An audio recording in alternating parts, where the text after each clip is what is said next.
Hello, welcome. It's Saturday, January the 17th, 2026. Welcome to Have Your Say 247. My name is Rudolph Okonkwo.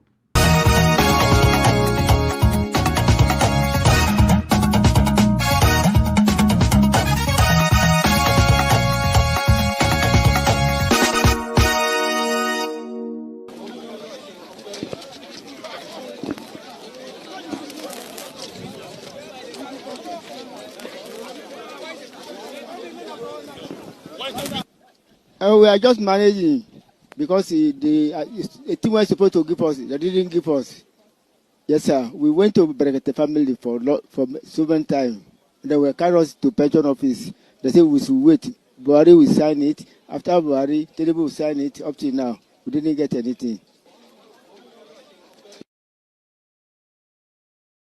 To thank the governor of Anambra State, Professor Chukwuma Soludo.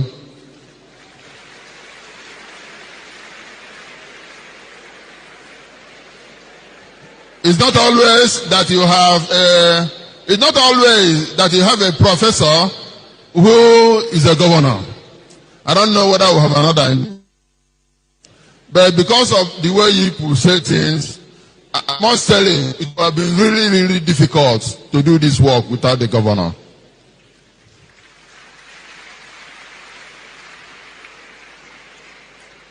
He offered, he called, he put on conference call so that the roads will be tidied. I don't want to say some other thing because I don't think people like to say things like that. But my Lord Bishops, I want you to pray for him, to be praying for him. He's let me not say more. Thank you, Your Excellency. Anyway, this we said the rest evening. I want to also the former governor of Anambra State is here. Peter Obi.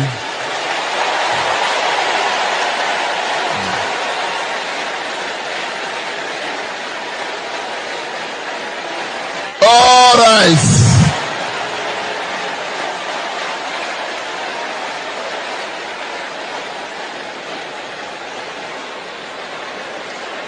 Praise be to Jesus. Let me tell you something.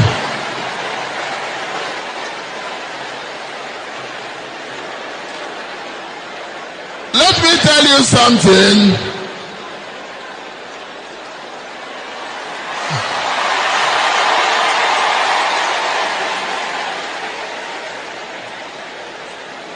Praise be to Jesus. At times, if you clap for the governor, if you clap for Obi, don't forget to clap for me. I was his chaplain for 8 years in the government house.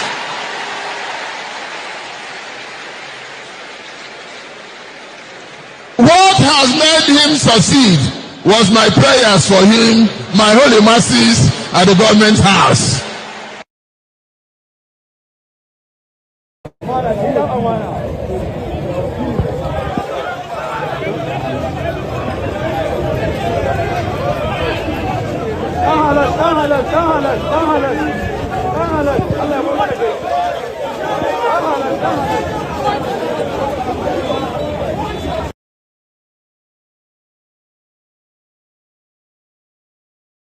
DCB office.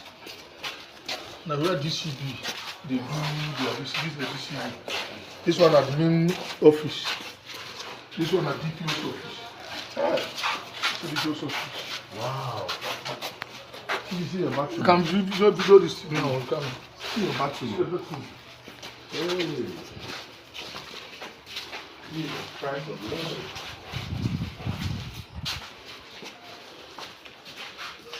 Wow, this is horrible. You didn't know me. I can go check this out then. Eh? Can go check. Please, this is not where we should be proud of that. Our station is looking this bad. You know, we've talked about the hospital. The hospital is being done now. The schools, the local government is fixing the schools now. Empowerment, we're empowering people. Hospital, Ochendo is making sure that our people are going to the hospital now. I think one thing we are missing out is security for our police officers. This is not acceptable, and I want every one of you from everywhere you are in the world to see how you can come to their aid. We have to do it together. So let's go so you can see everyone.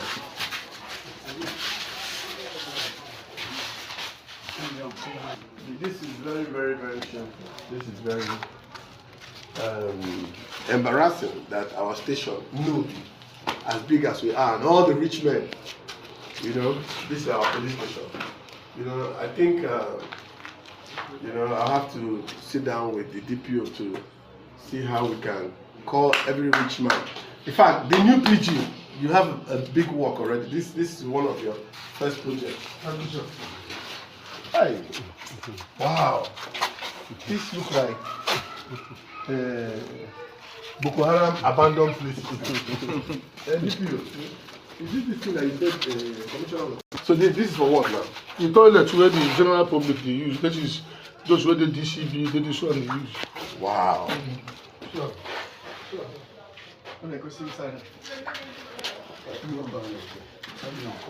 Jesus Christ of Nazareth. Emil, can you check this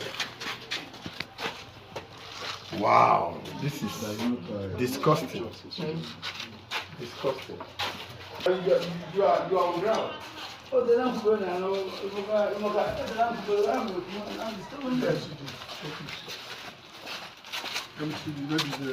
These are traffic officers. By doing the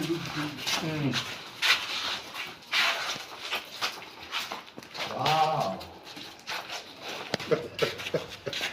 No, you see, the thing about life is that if you don't create awareness of things, people don't know. This is where we're supposed to be receiving complaints. This is charge room. Charge room. This is what the office. It's raining now. Are you serious? Nobody can stay here. Can't stay. Let's see where they now they receive complaints. Wow. This is your patrol. Searching, yes. I need a husband, a man. So I'm going to be telling you about me, some details about myself. So if you feel that I'm somebody that you might want to roll with, hit me up.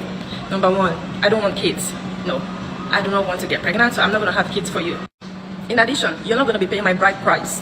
Bride price is cancelled. I'm not going to be doing a traditional marriage. You're not going to be paying nothing for me. We're just going to come into a legal contract, a marriage contract, going to the court to sign, have witnesses, you know, come stand in for us, and then we're going to be married. No extra rights. You're not going to pay anything. If we choose to do a ceremony, celebrate with our friends and families, good. We're going to do that together as a team, okay? So we are not going to have to pay or buy anything for me or give my family anything for me.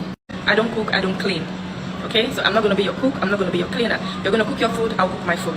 If I'm generous enough, when I'm cooking mine, I can put you into the picture. When you're cooking yours and you were kind enough to ask me if I want some, good, you can ask me. If I feel like I can have, if I don't, you do your thing, I do my thing. I'm not submissive, I'm not going to submit to you. You're not my head, you're not my leader, we are equals. We are going to be partners in this marriage, okay? I don't need you to be my provider or my protector. I can provide for myself and I can protect myself. But if out of the magnanimity of your heart, you decide to gift me, maybe in cash or gift, flowers and all of that, it's most appreciated and welcome. But it's not your responsibility to provide for me. And I am not going to submit to you. Number 4, we are mainly going to be economic partners and companions. So the aim of this marriage is to have companionship.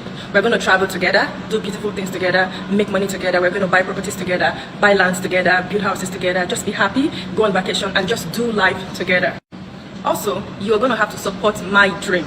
You're going to have to be able to support my goals in life, see the vision that I am running with and key into it. I'm also going to try to support yours as much as possible. Whatever vision that you're running with, I'll do my best to make sure I contribute positively and support in the way that I can to help you get there. You're going to also do the same thing for me. Nobody is going to be expected to give up their dreams, their passions and their aspirations for any other person, okay?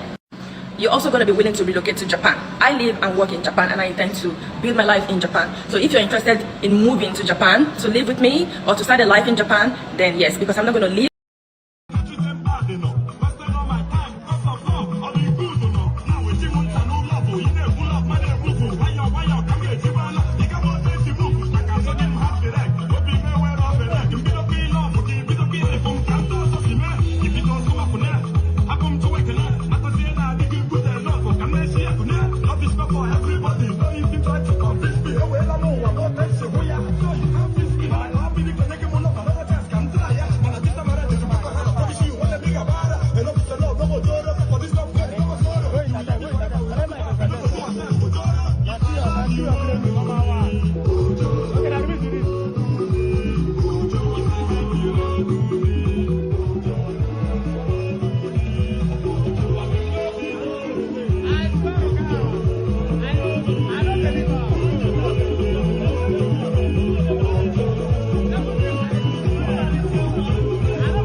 Some of this rally make my blood pressure go up.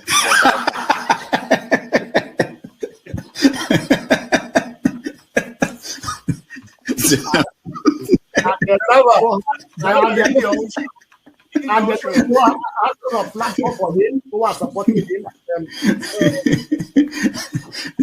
So you should get a filter sometimes. Filter your thoughts before you say. I'll continue to take blood pressure medication. Why are you getting high blood pressure, Jonaba? Now, I'm not taking medication for myself. I'm taking it for people like Paul and some of you guys that after the January, February something, and then people like Soludo that is a good spoiler. I thank God for his life. He's working for my. And I am ready to die defending Nigeria in whatever way. When it is God's time for us to go, it is and you not took my time to God. You are ready to defend Nigeria. I gave you my time. No, I'm coming. Alexi, hold on. You already started. What I'm saying, defending Nigerians is this. I gave him my time and he's using it to defend No, sorry. I'm sorry. I hope that Nigeria wins. I'm never going to wish any president evil so that I can say I told you so. No, I won't wish them evil. I hope. You see, I'm not praying. There's no point. I can't pray for Nigeria to be fine. I only hope that Nigeria wins and Nigerians win. Because if you choose a dodgy doctor who has a dodgy record, who has, all sort of accusations leveled against him, to say this doctor, we think he's done this, or this doctor, this surgeon. Yes, he's a senior surgeon, he's the most whatever surgeon, but there are a lot of accusations leveled against him. If you choose him to operate on you, and you tell me to pray for you that it doesn't kill you surgery, what's the point? I can't pray. You might make it, you might not make it. My prayer won't change anything. So I hope Nigeria and Nigerians win during Tinubu's 4 years. Thank you. Thank you. Uncle, right? I have the right to address you the way I like. You don't know what she already did to me. So learn to control your emotion, right? That is the only thing that I'm going to tell you. But if you don't want to control your emotion and you insult me here, I'm going to insult you 100%. Okay. You understand? You cannot insult me on a normal ground. Fiscally, you can't insult me, right? I will treat you like a child. If you insult me physically, I will handle you like a child. I don't care your age. Do you understand? You are powerful over the camera, so you can say whatever you want to say, but you can't dare say it to me physically. You understand? I'm handling like a kid. Can we arrange the meeting ground? Can we arrange the meeting ground? So learn to control your emotion. I'm there with people bigger than you. Okay, please don't take him out. I also have a right to respond because he mentioned my name. There's no need to take him out. All you have to do is to meet them or something. And you're taking too long to admonish them. Comment. What did you say? Comment. I know, but he mentioned my name, so I'm asking to respond to him. When he gets your time, No. He mentioned my name. If you want to make it rowdy, I will take you out. Take me out, you son of a bitch. Take me out. You think you're a big boy because you're moderating. Take him out, please. Hello, come on. Don't use such word now. Don't forget, that state is now an oil-producing state. So they now have derivation, if you are not aware. So if you want to speak for anybody, please do not defend a character like Yabelo. Please do not. Okay, let me respond to him. One second. Do not defend a character like Yabelo. Do not. All right, thank you, Mohammed. The people of that state. Can I respond to him? No. Then go to hell. Rudolph, go to hell. All right.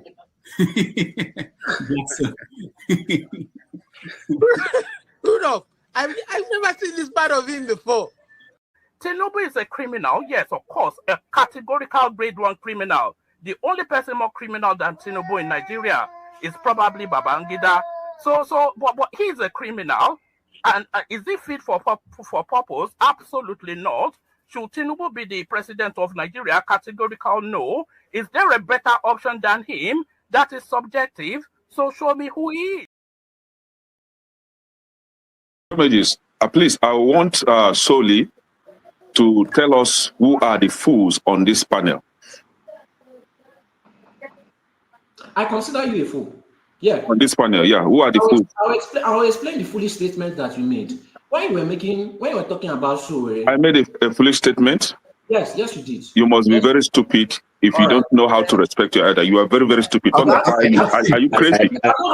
You must be very stupid to use that word on your elders. Am I your mate? You're a very stupid boy. Can you learn how to talk? If you cannot handle it, don't ask me. Can you learn how to talk? Mute your mic. See, don't be fooled with the comment section hype. So excuse me. Okay, hold on, guys. I expected you to ask him to withdraw that word. Nobody is a fool on this panel. Okay, hold on. Stupid. Can you call your? Okay, hold on, everybody.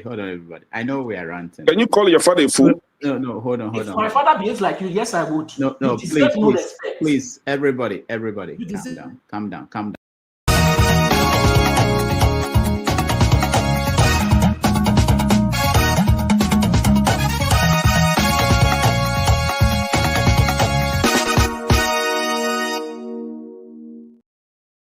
Right. Welcome everybody. Thank you so much for being here today. If only I know how to get it. All right. Welcome for being here today. I appreciate all of you. And it's Saturday, another Saturday, January 17th, 2026. And we are here to discuss issues in the news across the world, and Nigeria in particular. We are going to touch on the issue in America, where we are facing a situation where the president, Donald Trump, may invoke the Insurrection Act to stop the protests in Minnesota over his immigration policy. We had an incident last week of shooting by ICE agents. Outside of America, in Iran, the protest there has been put under control by the government. There was a threat that they were going to start executing some of the protesters. And according to our president, who is now in charge of the world, they agreed not to execute the protesters. So there is calm in Iran. Over 2,000 people have been killed. In Uganda, Yoweri Museveni, the man who has been president for over 40 years, won another election, his 7th term in office. he defeated Bobby Wine, according to government results. And Bobby Wine is calling on Ugandans to protest.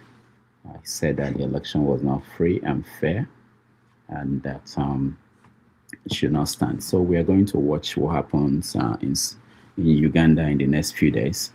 Already they've caught the internet. People cannot get feed stories out of Uganda. But we are watching. Bobby Wine has been picked up by the government, and nobody knows where he is. In Nigeria, the president is not yet home. The vice took off to go for inauguration of president of Guinea, one of the Guineas, and nobody's in charge of the country. In River State, the lawmakers there are back into what they do best, which is they are threatening to impeach the governor, Fubara. And with the president and all the key people in Abuja not in office, we don't know what will happen in the next few days. So we're going to talk about that. We're also going to touch on the news, the story that the government of Nigeria is paying a lobbying firm in the US $9 million to help to reshape the perspective here in America that Christians are being killed in Nigeria. $9 million.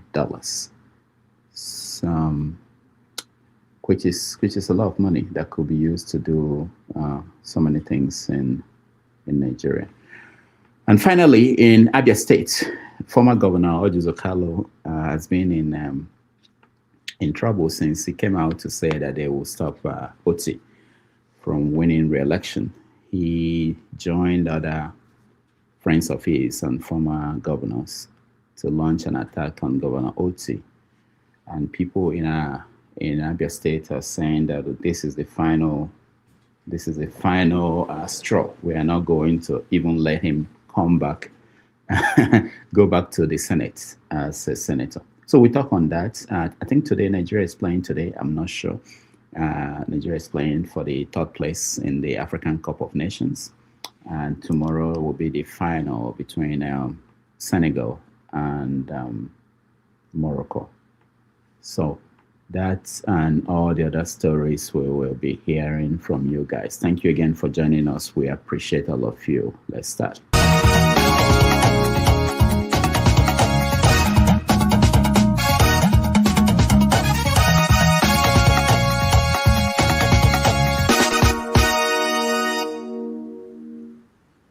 All right.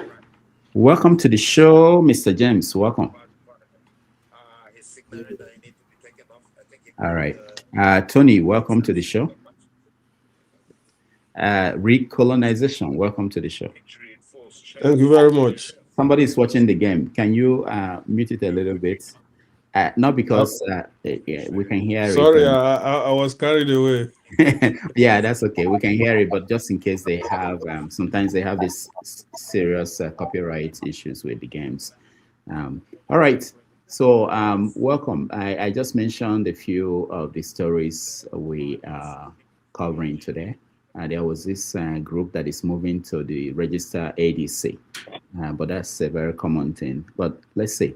Mr. James, welcome. Any story you are following that I didn't touch on that is important to you? You mentioned all the important things. What really interests me most is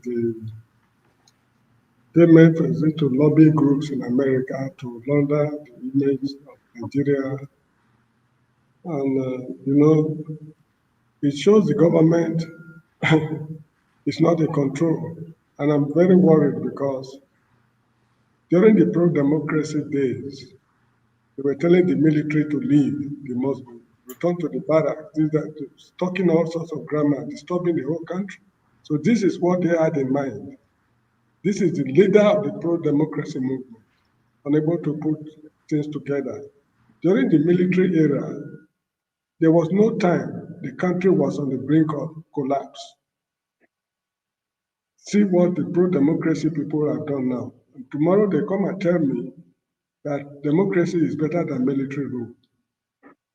the reverse is the case. Military rule, to me, is preferable. I prefer military rule to what we are going through right now. Because during the military era, the country was never on the brink of collapse. There was employment all over the country. Development projects were going on. The refineries, the universities, a lot of things were happening concurrently. But now, see our sorry state. And who can convince me that democracy is the answer to our problems? So personally, I prefer military rule. But the sad aspect is that the soldiers we have today are different from the soldiers of yesteryears. So that's all I have to say for now. Thank you. All right. Thank you, Mr. James. I forgot to mention that President Trump won, quote unquote, a Nobel Peace Prize this week. He borrowed one. In fact, some people were saying that he got a second-hand Nobel Prize. So that's another major story in the news. Just for those who did not know, this is Venezuelan Nobel Prize winner that gave her prize to Donald Trump, and Trump happily accepted it and is going to put it on the wall of his house. All right, Tony, welcome to the show. Thank you. Greetings, Doctor. Greetings, Pa James. Greetings, recolonization, and those who are watching. Yes, I think you touched mostly on the happenings. I just wanted to add that you said it in passing. Our president is missing. We don't know where he is. He was supposed to be part of a guest at the Remembrance Day celebration. Usually we have our president there. It's solemn occasion to acknowledge the contribution of the military to keeping Nigeria one and to sympathize with those who died, for the nation. The president was missing, which is very, very sad as the commander-in-chief. Second thing, I think right now abroad we have a demonstration, a protest in Denmark over Trump's threat to acquire Greenland. And then just as the government of Nigeria was laundering its image, which is unfortunate, with $9 million. We had a Nigerian from Benue, Frank Uto, addressing the U.S. Congress, letting them know, the atrocities that have been committed, particularly with respect to the killing in Nigeria. Those are the three things that I can remember. Thank you. All right, thank you. Yeah, you mentioned Greenland. I remember that Trump, the European Union, they just deployed soldiers to Greenland to help protect it from NATO country called America. And Trump is actually threatening to impose 10% tariff on countries that deployed troops to Greenland. Sometimes you look at the world today, you wonder, is this for real? But that's what we have. Recolonization, welcome. Yeah, greetings one more time to everybody. Dr. Damages, hello. Yeah, how are you? You say, we are just chilling. Unfortunately, we were knocked out of the Nations Cup. How are we doing now? They are just we are just passing by. Let me just say, when you are passing by, there's no much interest there. I don't care anymore. Last game they played very, very disappointedly.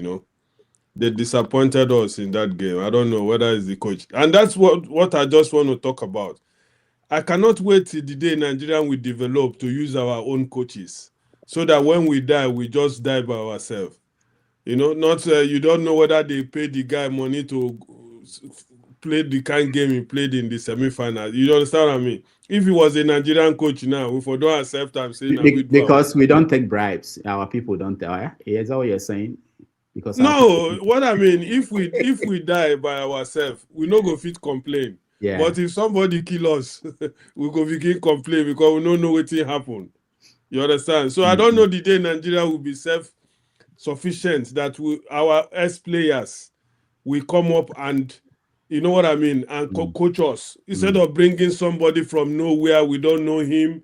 But it's also what the system of Nigeria likes. They prefer to use people like that. Yeah. Just to break our heart with the die-hard fans. Let me stop here until the show starts properly. Thank you. All right, thank you. Chris, welcome to the show. Yeah, good evening. Yeah, how are Dr. you? Rudolph. Yeah, how are you? Yeah, I'm good, sir. I'm good, sir. Okay. So I just came in because of the what is it called? The lobby firm that Nigerians are using to try to stop something that is useless. You know, the way black man reason actually is fundamentally wrong. Half of that money they use could actually bring those people, the IDP people, back to their home, and then that would be end of the solution. That would be end of the problem. But they are spending more money. By the time they finish spending billions, they will not solve the problem, and then instead the problem will keep on escalating, and that will lead even to more international interventions. Because this time it was only America, maybe other international engagements, other international interests start coming in. I don't know how Nigeria will survive, but this is how the black man reasons. If you see the problem. Yeah, Chris, one of the things, if you read the stories around that, they talked about IPOB. That IPOB has its own lobbying firm that they are paying every month to put out the image that the Americans and the rest of the world are embracing, that this is an effort to counter that. What do you say to that? Do you know about it? Yes, I know about that. I am aware of it. Okay. But what I'm trying to explain to everybody here. First of all, the issue of IPOB started as a common demand by Nnamdi Kanu on infrastructure development, more inclusion in Nigerian political system. Instead, they started clamping down. Now they have spent billions trying to stop Radio Biafra. Today, Radio Biafra is virtually everywhere in Nigeria. You can tune to Radio Biafra everywhere in Nigeria. And Biafra television is coming up soon, and it will be it's already there. It's just going to Chris, into Nigeria. Chris, your line is bad now. We can't hear you. Yeah, it's muffled. Can you log off and rejoin, or try again? Okay. Can you hear me? Okay. Can you hear me? Okay, go ahead. Okay. What I'm trying to say is this. Okay. The whole thing about Biafra agitation started as demand for infrastructural development and political inclusion. But Nigerian government started clamping down. They spent billions trying to stop Radio Biafra. But Radio Biafra is virtually, you can receive Radio Biafra everywhere in Nigeria today. And even please, what is the channel? How can we connect? I would love to listen to it. What's the frequency? To Radio Biafra. Yes, sir. CK 90. I think it's 95 point something. But I usually download it from. You go and read and download. Go to the app. Actually, it's better you use the app. It's called IPOB Community Radio. Okay, if you go to app stores, you get IPOB Community Radio. You download that app and you will listen to the radio. Okay? But for those in Nigeria, they can listen to it on FM. And I use app as well. You can also go and download Radio Gardens, simple radio, and then you can find Radio Biafra there. So it's not something. It's very, very wide received everywhere. It's widely spread everywhere. So what I'm trying to say is simple.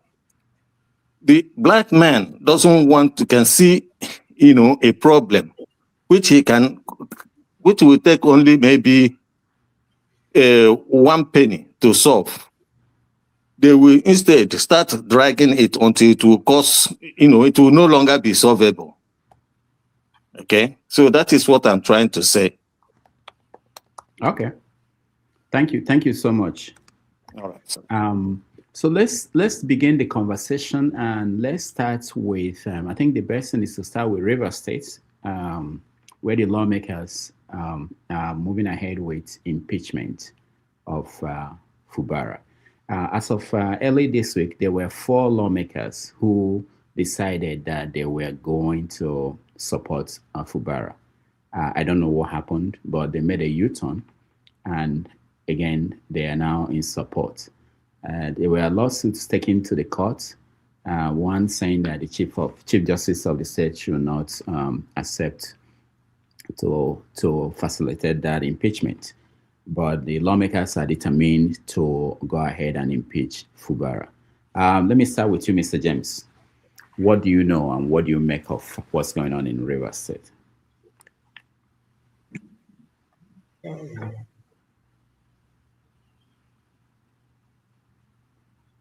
Mr. James.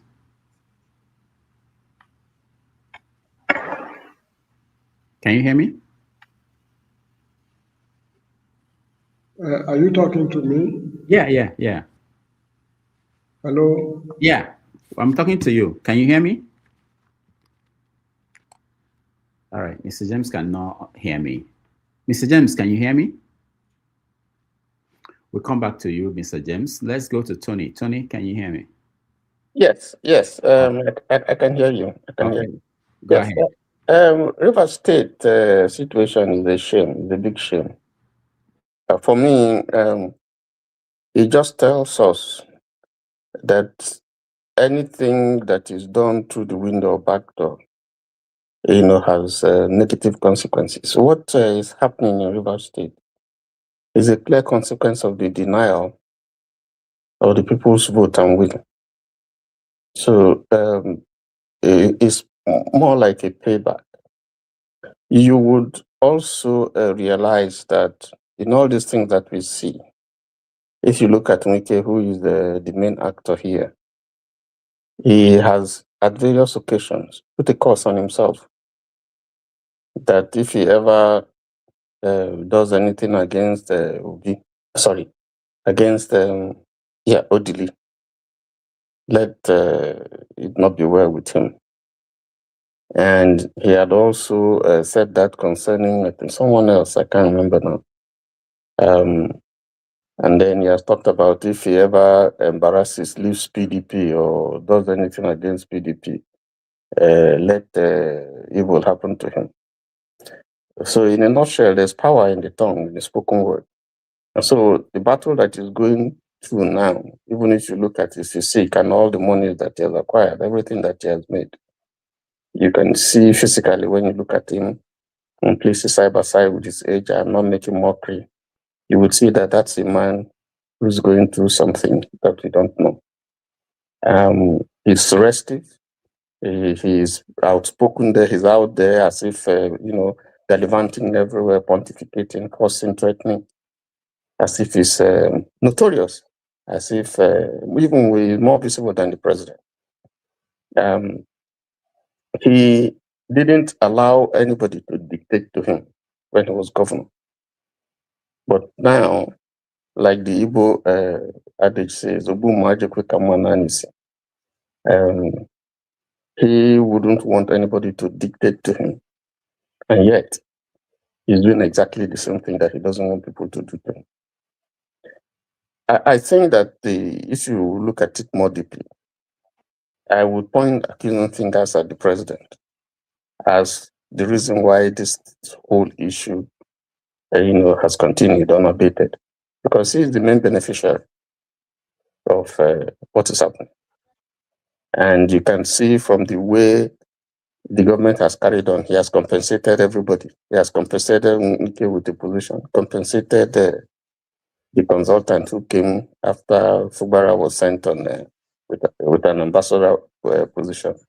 He has compensated the man who gave the election result in the middle, early in the morning, wee hours of the morning with ambassador position. So he's a clear beneficiary. And they're paying for this injustice that they have seen.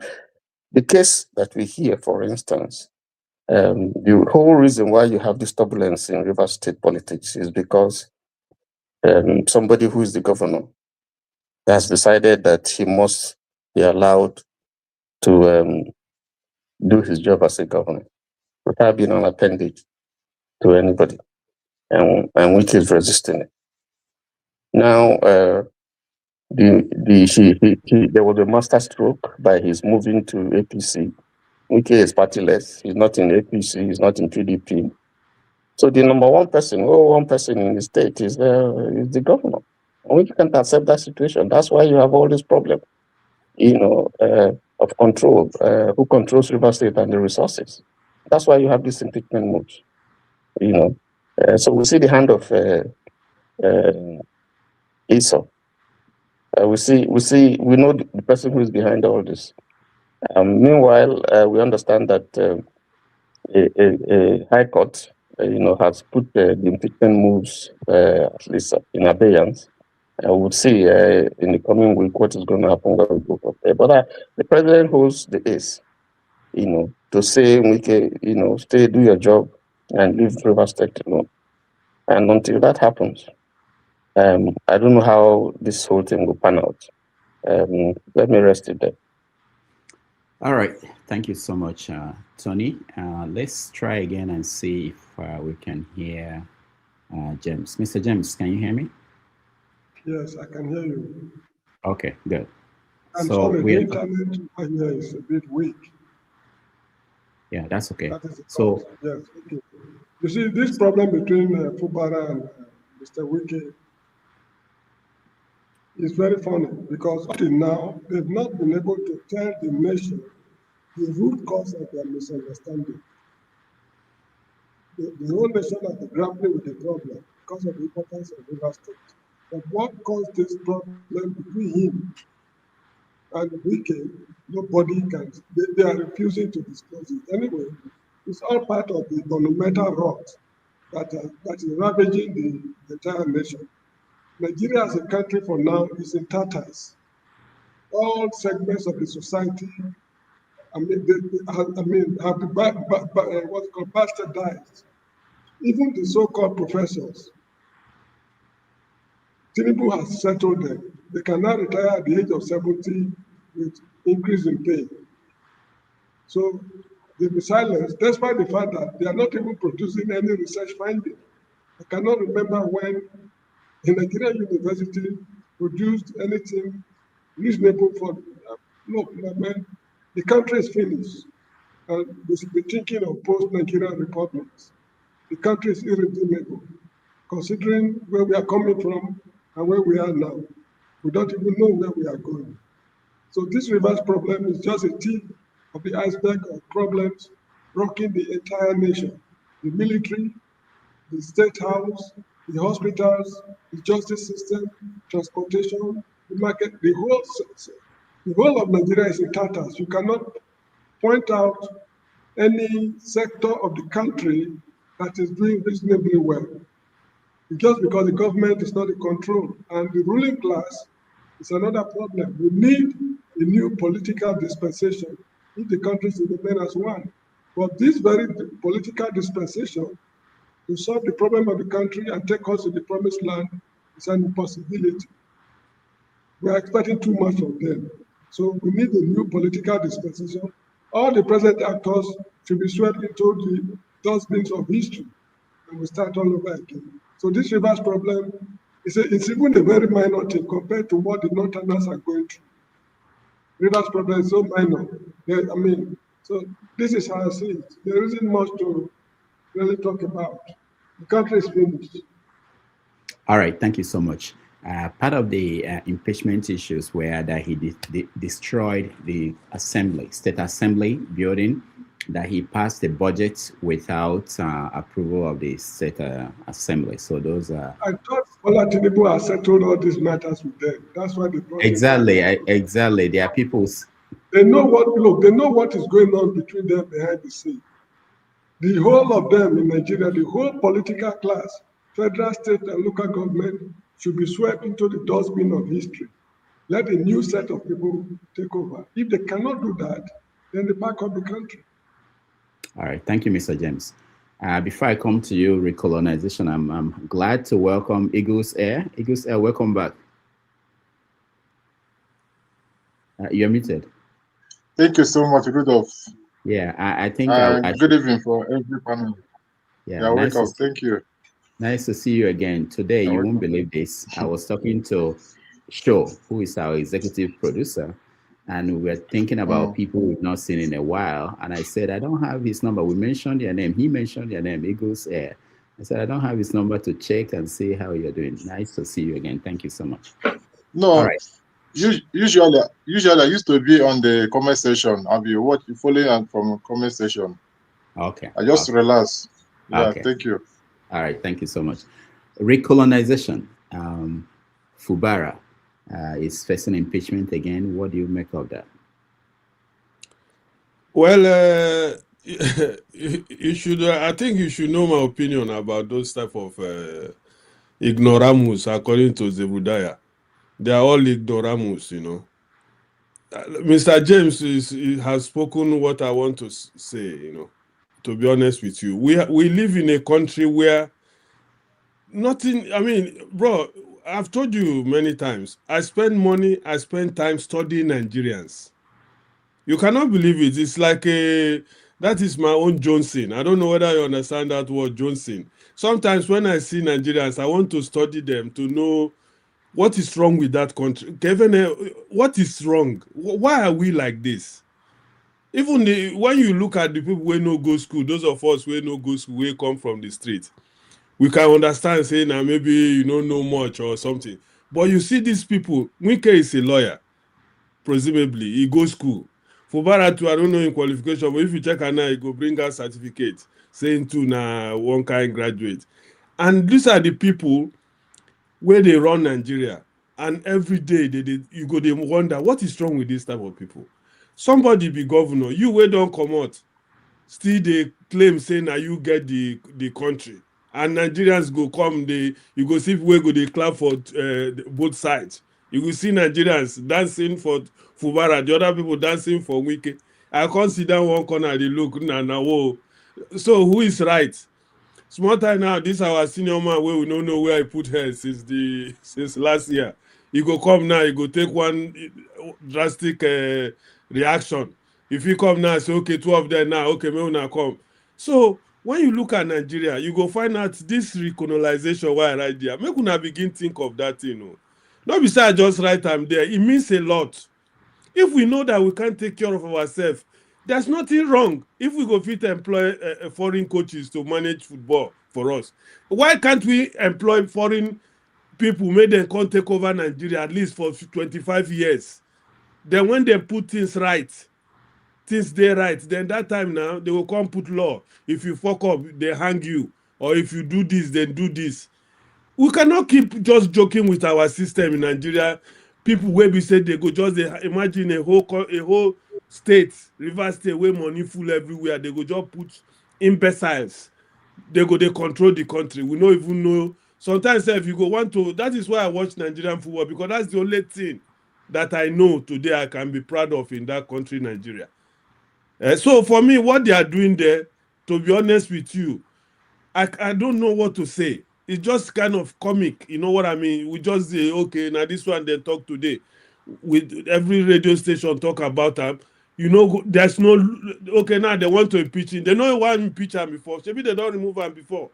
They can't bring him again within say case don't end. Now they start again. So I throw the question back to you, Dr. Rudolph. For me, I don't know what to say about those two guys, man. It's just like, I can no bite my tongue. I don't know what to say, to be honest. Mr. James said it all. That country is finished. All we need to do is either we find people to help us again through colonization, or we do that revolution where we first they tell una no one agree. Thank you. Thank you so much, recolonization. Let me just tell you that Fubara has a lot of degrees.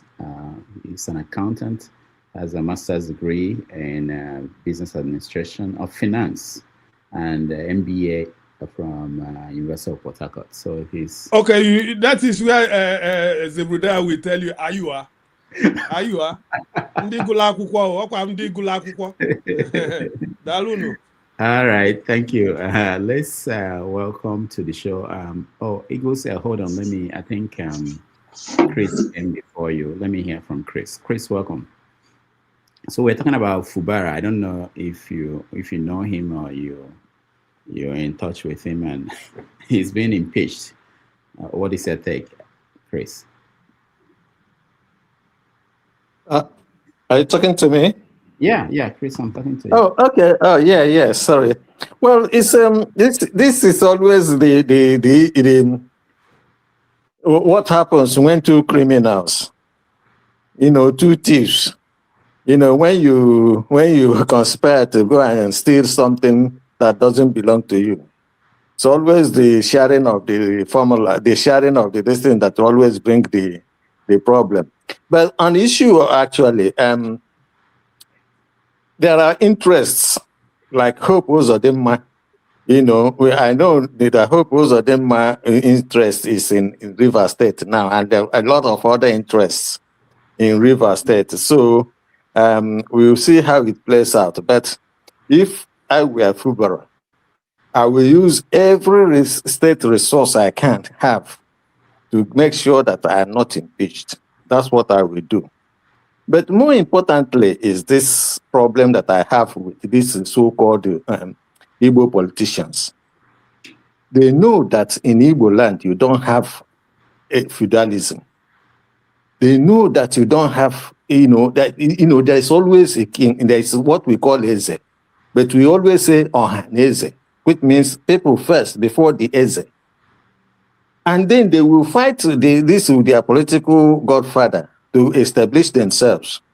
And then they think that somebody else they will make their godson will not fight them to establish themselves. Oh,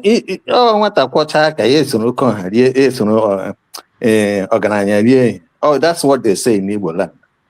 So I don't understand why Mike even himself said that there's no need for godfatherism. So, but the problem I have with Fubara is this: it's so quiet, it's so. He has been, you have the state resources. You have the state resources. Use it. If according to the Jagaban, whatever money can buy, more money will buy it. Was it Jagaban that said it? Well, I don't know, but that is his philosophy. That is his philosophy. I don't know who said it, but that's what he believes in. What money can buy, more money will buy it. So, and with the support of people like Hope Uzodinma, who is a criminal himself, unrepentant criminal. So I think he will succeed, but you never know. But Wike will now realize that it's the wrong thing to betray your people. That's how I hang it. All right. Thank you. Thank you so much. Let's welcome back to the show, Eagles Air. Eagles Air, welcome. Thank you. Good evening, everyone. The story of River State, since Fubara and the Nyesom Wike, is something of that shows that the kind of fair nation we have. Go ahead. It's something that shows that we have a fair nation, and it shows that a kind of failure that APC have brought to Nigeria. I'm not surprised what is going on in River State. The reason why I'm not surprised what is going on in River State is that if you go to Sokoto, most of the local government that place are controlled by Fulani bandits. So if bandits can control some local government, then what do you expect in River State that will happen? Secondly, there's a statement that Nyesom Wike made some time ago. He said that if Sim Fubara goes for a second term as a governor, that his political career in River State has finished. That statement is dropped. So that means if you allow Fubara to continue, that means Fubara will finish him. That's why he's trying to use the State House of Assembly to make sure that he impeach Sim Fubara. Because the script the State House of Assembly is playing right now is the script that Wike wrote to them. They are playing. And they want to make sure that Sim Fubara do not succeed it. Now, if you watch it, since Fubara have joined APC, and since I have joined APC, now he has a more power and more value as a governor of River State because President Tinubu needs River State today, tomorrow. So because of President Tinubu needs River State today, tomorrow, then President Tinubu is sitting on the fence. He don't want to lose Wike. He don't want to lose Fubara. He just sit on the fence and be watching them to know what will be outcome of it. So the best thing to do, if I'm Fubara, best thing to do is that we fight the battle once and for all. Either I made it to the next term or I lose everything politically. Because I don't see reason why Fubara will just allow Wike to have 17 days of a campaign for Tinubu. Personally, if I'm the governor of River State, and I know Wike is doing against the law of electoral process, what I will do, I would make sure that I strike all the whole police that place, and they use tear gas, scatter everybody. I'm in charge of River State. I'm the governor of River State. What I decide will happen. I make sure that I put confusion everywhere. Let confusion start because we are in the year of election. This is a year of campaign. So by June, campaign will start or primary election will start. I know being a governor, a sitting governor of River State, there is no how APC will deny him tickets. It's not possible. They will give him ticket, automatic ticket. So what I will need to do, I will use the whole arsenal I have in River State. I scatter every movement of Wike is doing. In fact, I will do to him what they did to Okadibo. I will just pick one of my orderly to tell him, see Wike, shoot tear gas direct to him. I'm telling you the truth. See, let me tell you, there's something. Yeah. Remember that Wike is coming from the federal government and the police, the DSS, even the DSS who are behind Fubara. They're all federal agents. So you are not. He has no control of the security architecture to even see what happened. See, this is the battle of the fittest. As long as Fubara have DSS also with him, I hope you know that. Yeah, but DSS from Abuja, not from. There is, see, that DSS is just a personal security to Wike. It's not control of Nigeria security. It's a personal security for him. So see what happened. When there is why a DSS of Wike do not slap the young military man when the young military man stopped him? Yeah, that's hierarchy now. You know that the military. That's hierarchy. So it is in security of River State. Let me tell you, whatever thing Wike did to whatever thing Fubara did to Wike, let me tell you the truth. No court of law will judge it because he's a sitting governor, and not to have immunity with him. Immunity covers him. Because if it is Wike, let me tell you, if it is Wike, he will. What did the Wike do to what they call it, former governor of River State, Odele, Peter Odele? What did the Wike do to what they call it, former president of Nigeria, Goodluck Jonathan? If he wrote me Amechi, he did not give them breathing space. So Fubara did not see any reason of giving military space because this is the thing that is happening. It's a tussle of power. Who will gain the power? Who will get the power? River State citizens are not part of this joke. They are not part of this play. So if Fubara loses it now, he has lost it forever. Wike has said it, that if Fubara go for second term as a governor, that he has lost his position as a River State politician. So Fubara need to fight the battle once and for all. Let me tell you the truth. House of Assembly, the thing will not hold. Take it from me. You see that impeachment, it will not hold. All right, we'll be watching. And, see what the court is doing now, federal court now. They have put it on hold. Nothing will happen. So fight the battle back. If you lose, you lose. If you gain, you gain. That's all. Nigeria have failed. Nothing is working in Nigeria. Nothing is working. No court of law is working. No rule of law is working in Nigeria. So it's better he did it once and for all that play. Everything ends. Thank you. All right. Thank you so much, HaveYourSay.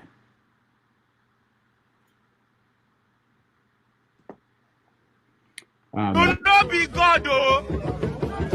I will write for you.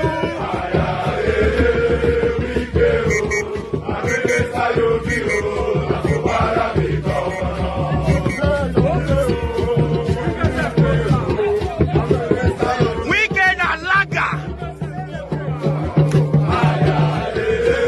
Wicked, oh, na minister you be, oh, na Fubara be governor.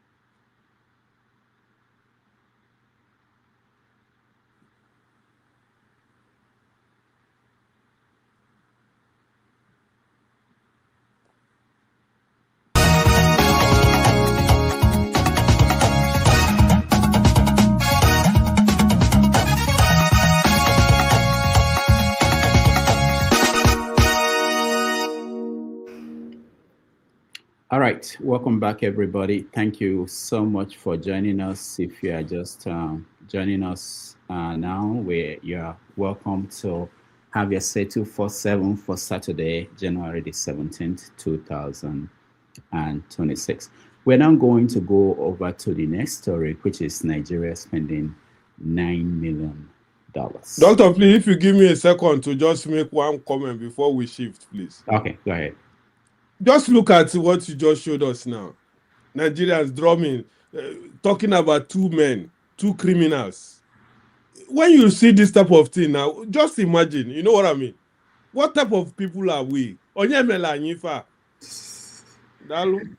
right, thank you so much. One day we will go beyond the headlines, because this question you asked, who are we? What kind of people are we? I think the answer is in a kind of disconnection. When you go to Nigeria and you are with those people, they don't seem to see things the way we see it, especially all of us. I think most people here are abroad. The way they measure things, they've resigned to fate. It's either you belong to this side or you belong to the other side. If you're on the wrong side, you see that your fortune will diminish. If you're on the right side, then you'll be part of the people who are making decisions. They don't have a lot of options like we do. Most of them are either facing survival mode, and that's what you're seeing. Rudolph, yeah. I think I have an idea why Wike is standing so tall, because all of them have skeletons in their cupboard. You know, Anamechi can't talk to him.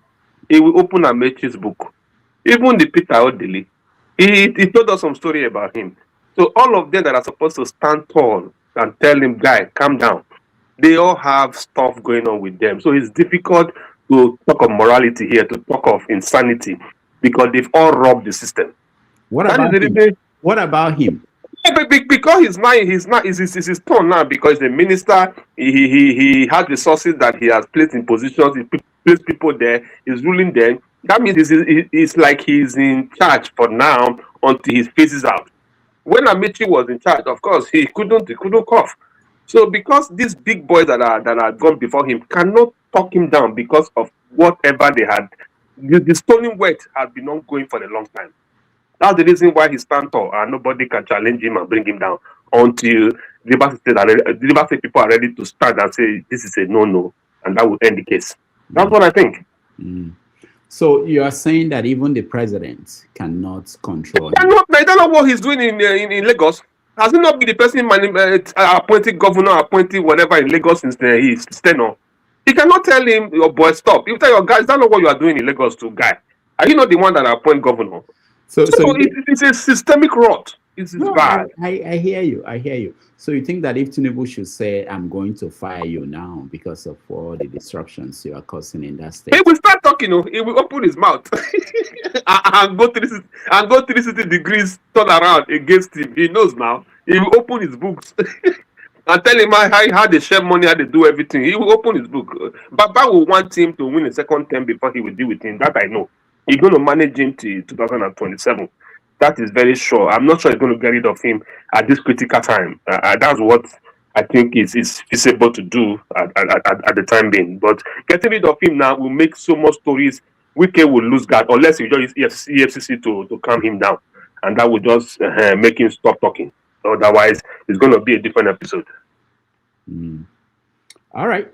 Thank you so much for that, your contribution. Let's move on to the next topic, which is something that we've mentioned in passing here, that the Nigerian government is spending $9 million to lobby the U.S. Government establishments to change the perception, the image of Nigeria as a country that oppresses Christians. That story has been in several news. Nobody's contesting that it's happening. And they mentioned that the reason they are doing this is that they discovered that the image of Nigeria was damaged by IPOB, who lobbied the government in Washington for years to create that impression that they believe is not true. All right, let me hear from you guys, know what you think about the government position, Nigerian government position, and if you agree, disagree, and if that is a good use of our resources. Let me start with you. Let me go back to Mr. James. Can you hear me, please? Yes. Yeah, you see, it shows that the government hasn't got the capability to engage the U.S. government diplomatically. I was listening to somebody, I think on the Rice News, I can't remember his name. He was making a very valid point. People like Bolaji Akiyemi, people like Bolaji Akiyemi, we still have a few of them remaining in the country who have got the clout to engage the U.S. government on this very issue. But they are unable to approach them, maybe for political reasons, I don't know. The present crop of people surrounding Bola Tinubu's government, intellectually, they are not up to the mark. A testimony is how they handled the Niger affair when the coup was declared in Niger. They said we are invading Niger. They acted on impulse. Nigeria took unilateral decisions even without consulting ECOWAS, like cutting electricity and things like that. And how did we end up? Diplomats don't act like that. You get the point I'm making? So this is the problem the country is facing at the moment. Intellectually, Nigeria is finished. The quality of professors we have, there's nothing to write them about them. I'll let's say this thing on this platform. When Hussein Rufai engaged these guys, professors, university professors, on issues, he normally flaws them, put it to them categorically. They are unable to withstand him. So even at the Institute of the International Affairs or whatever it's called, the universities and other institutions, they don't have the mental capability to reason critically up to that level to engage the present US administration. Unlike what it used to be during the military era, people like Shaya what's his name? Joseph Gaba. Can you hear me, please? Yeah, we can hear you. Can you hear me, please? Yeah, we can hear you. Good. People like Professor Ishaya Aundu, Ibrahim Gambari, Joseph Gaba, they were able to withstand the US and, formidable forces when it comes to South African, Angola, Zimbabwe, Mozambique affairs. And they got what they wanted. These are even khaki boys, military boys. Now here you have so-called intellectuals who cannot engage the US government. They are resorting to dignified bribery to talk to the US government. So where do we stand? I still maintain my previous conclusion that the country is finished. We either get a new political class, a new ruling class to manage the affairs of the country, or we pack up the country, because these guys are taking us nowhere. This is how I see it. Where are we going to get the new? There isn't much to talk about as far as this matter is concerned. Intellectually, the country. Mr. James, where are we going to get the new class? You are there in the Gambia. Sorry, yes. Where are we going to get the new class? Repeat it again, please. I said, where are we going to get the new class? What were you saying? What were you saying? Where are we going to get a new class of leaders? When you are in the Gambia, you are not going back home to run things, and recolonization is all the way in Europe, not going back home. So who will rule? Who will go there and fix it?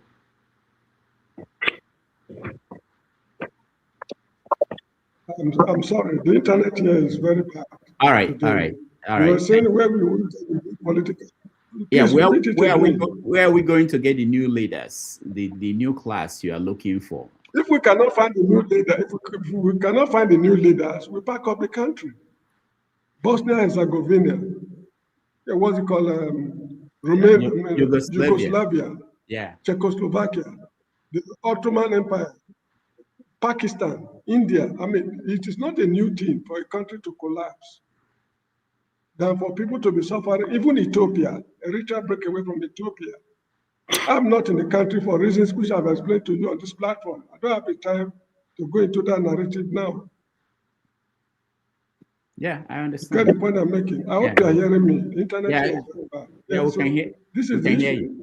If the country can, if things are falling apart and the center cannot hold, then we pack up the country. People are just suffering for nothing. You get the point? Look, it's like unlike the Biafran Civil War. The Igbos suffered severely. They knew what they were suffering for. They had a goal in mind, although they could not achieve it. But in this very case, people are suffering. They don't even know why they are suffering. They have no goal in mind, nothing to achieve from this monumental suffering. Because what we are going through now is almost equivalent to what the Igbos went through during the Nigerian Civil War. I was a little boy there. So this is how I see it. All right. There's no need for going to lobby group to get. It means you are unable to put your country in order. Look at it. The issue is this. There's a class of people in the country who are untouchable. These are the people creating the security problem we have in Nigeria today. If Sheikh Gumi can say that somebody phoned him from the inner caucus that is on the elimination list, up till now, the security agents have not been able to call him to order. Tell us who revealed this information. We don't win Bronzo. Okay, so thank you, James. First of all, that story about Gumi, it was. That is better news. Although I'm not game son, that is better news. Okay, thank you, James. That story about Gumi is not true. It was an old video. No, it's true. It's true. No, excuse me. They showed the no. Why is it not true? It was an old video. It was an old video, not recently. But they brought it and they put it in the context of today. That wasn't true. But thank you so much, Mr. James. So recolonization, we won. What is the score? How did it end? They ended on penalty shootouts, so we won. We lost only one, and they lost two. Okay, all right. So that's good. I hope people are happy. Nigeria defeated. What country did we play again? Egypt. Egypt. Nigeria Well, defeated. but football fans, we are not happy. We're supposed to. Last time we won silver. This time we won bronze. We should have won gold this time, but anyway, it's what it's all about. Nigeria, you know. Shame. Let me just call it shameless country. If we Nigerians, because we dey shame ourselves. Don't be lie. In all departments. Please, I want to sign out. All right. Yeah, my internet is very bad. I can hardly hear you. All right. Thank you, Mr. James. Yeah, good thanks. All right.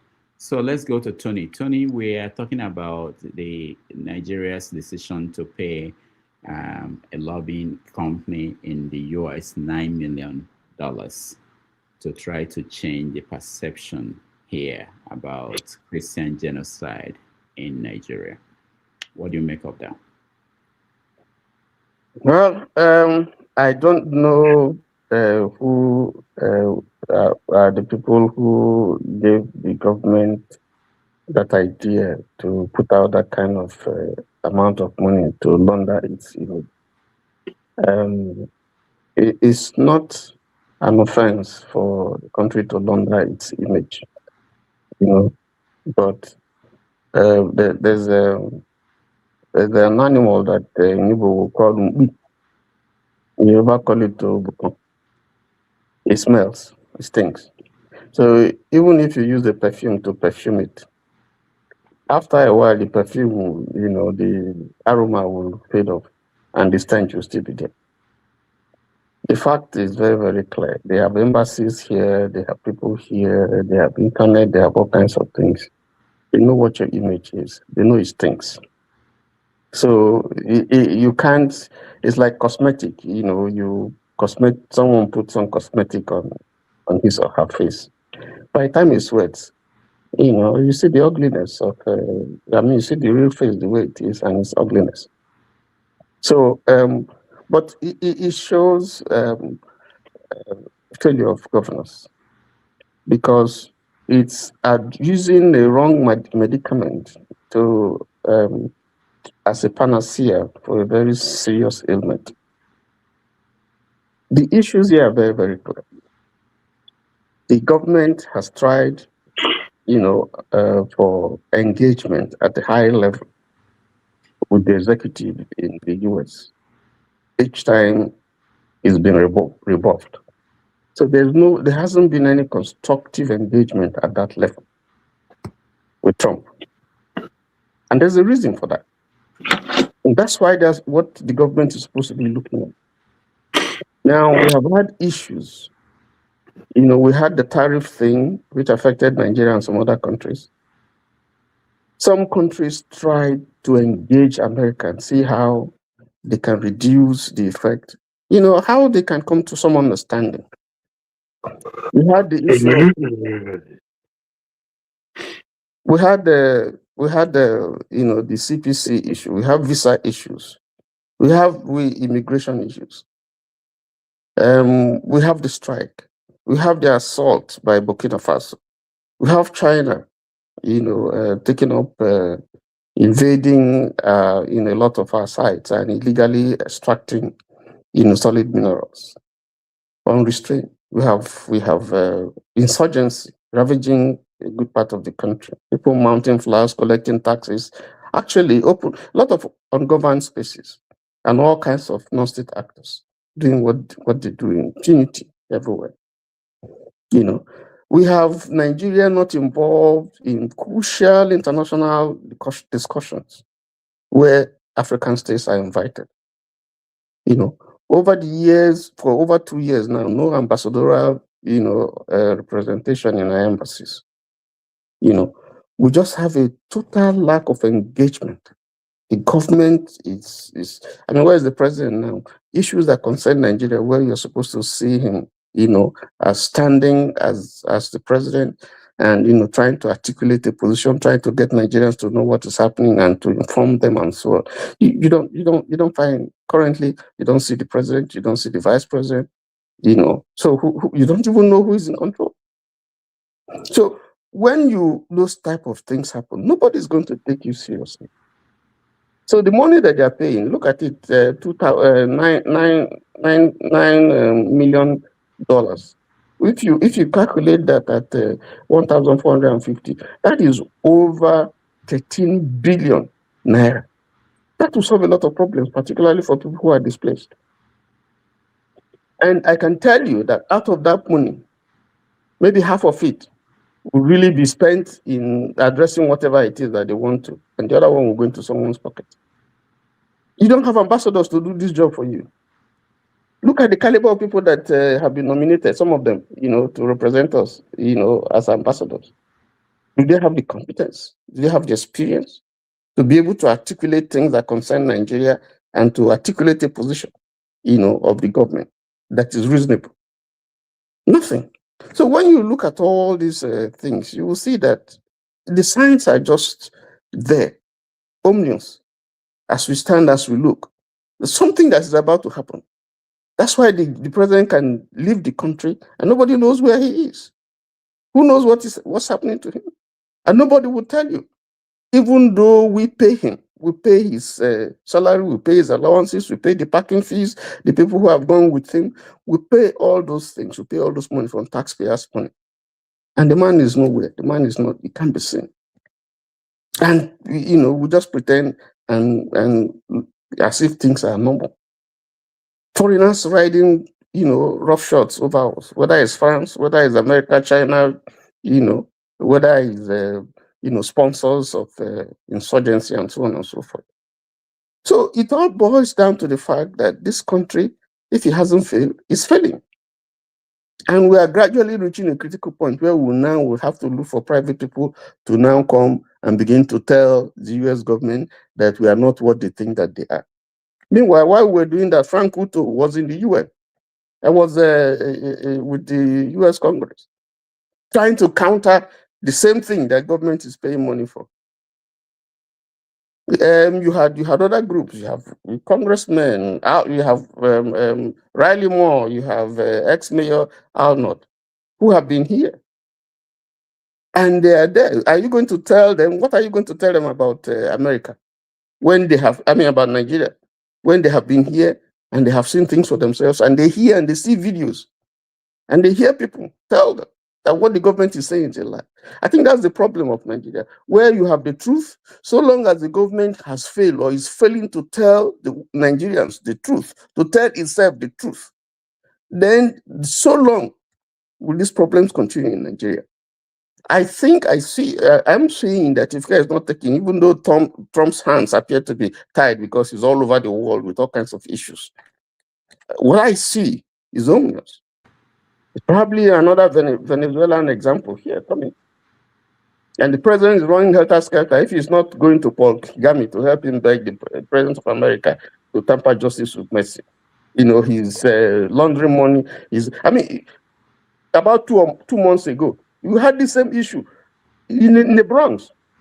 People who are not Nigerians lobbying, carrying placards that there's no killing, there's no Christian killing, there's no genocide in Nigeria and so on. And when they interviewed them, these are people, foreigners, they have not been to Nigeria, they don't know what is happening in Nigeria, they don't even know the issues.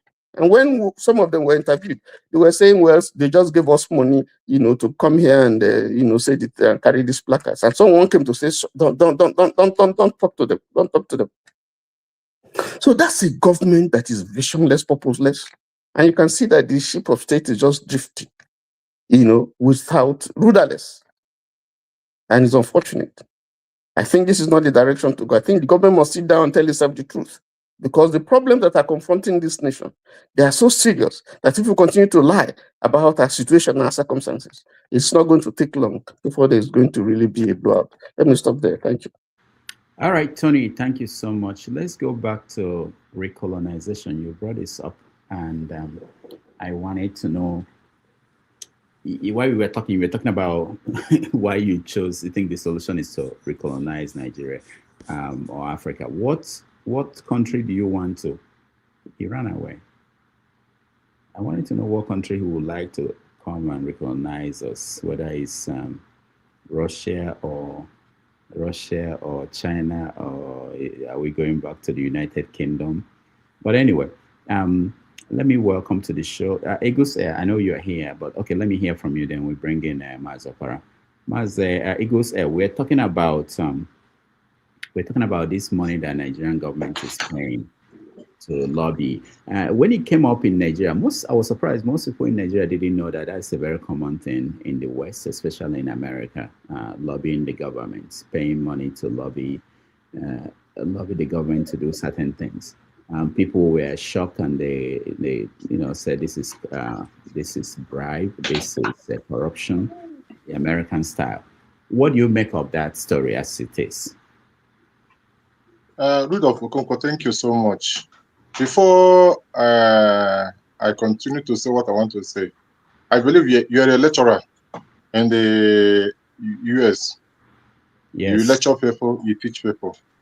Now, as a lecturer, when you have a student that lobby money or pay money to get the certificate, what do you expect in terms of defending the certificate? What the student will do?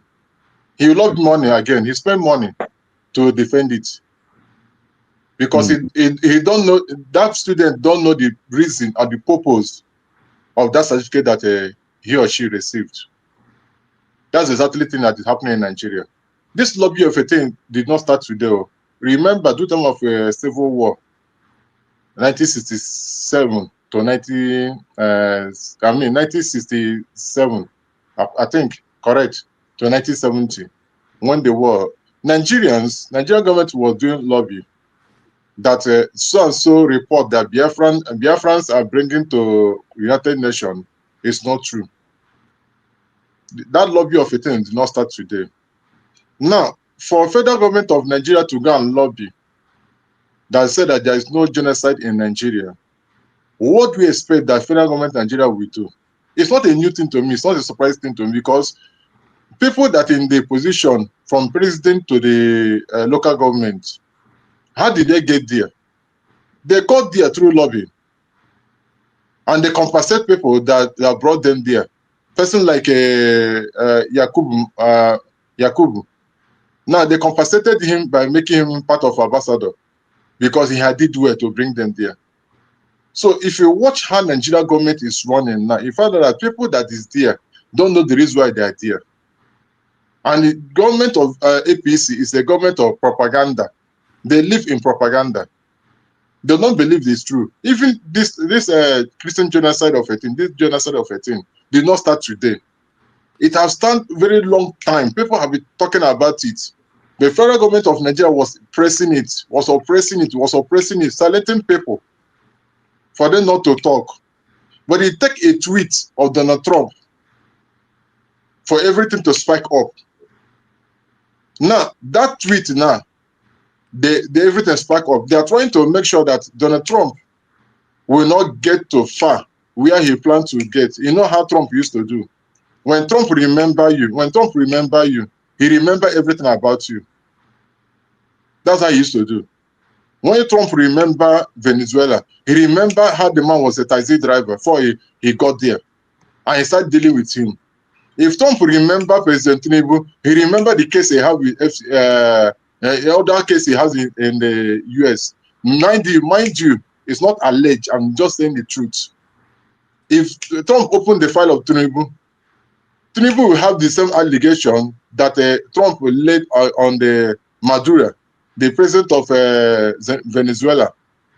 If you watch the allegation they lay on him, Tinubu do not escape 4 of them. He has a case of it. So what do you expect? They will go for lobby. And moreover, is it Tony or what said that they don't know where the lobby is coming from. Based on the news, from Arise News and all the rest of them, the lobby is coming from the office of NSA, National Advisor. NSA. That's where the lobby is coming from. Rubado, Nihu. That's where the lobby is coming from. They are the people that are doing the lobby on behalf of the federal government of Nigeria. That what they are saying is not true. But they don't know that people have carried the video CNN have carried the video. BBC have carried the video. The evidence is there. Thank God for this very pastor. Thank God for this very pastor. What do they call it? Pastor Dokomo or something nature from Jos. This is the only strong man that stand openly and begin to shout concerning genocide. They try to suppress him, trying to silence him. The man refused, say that if he die, let him die. That's how everything come up.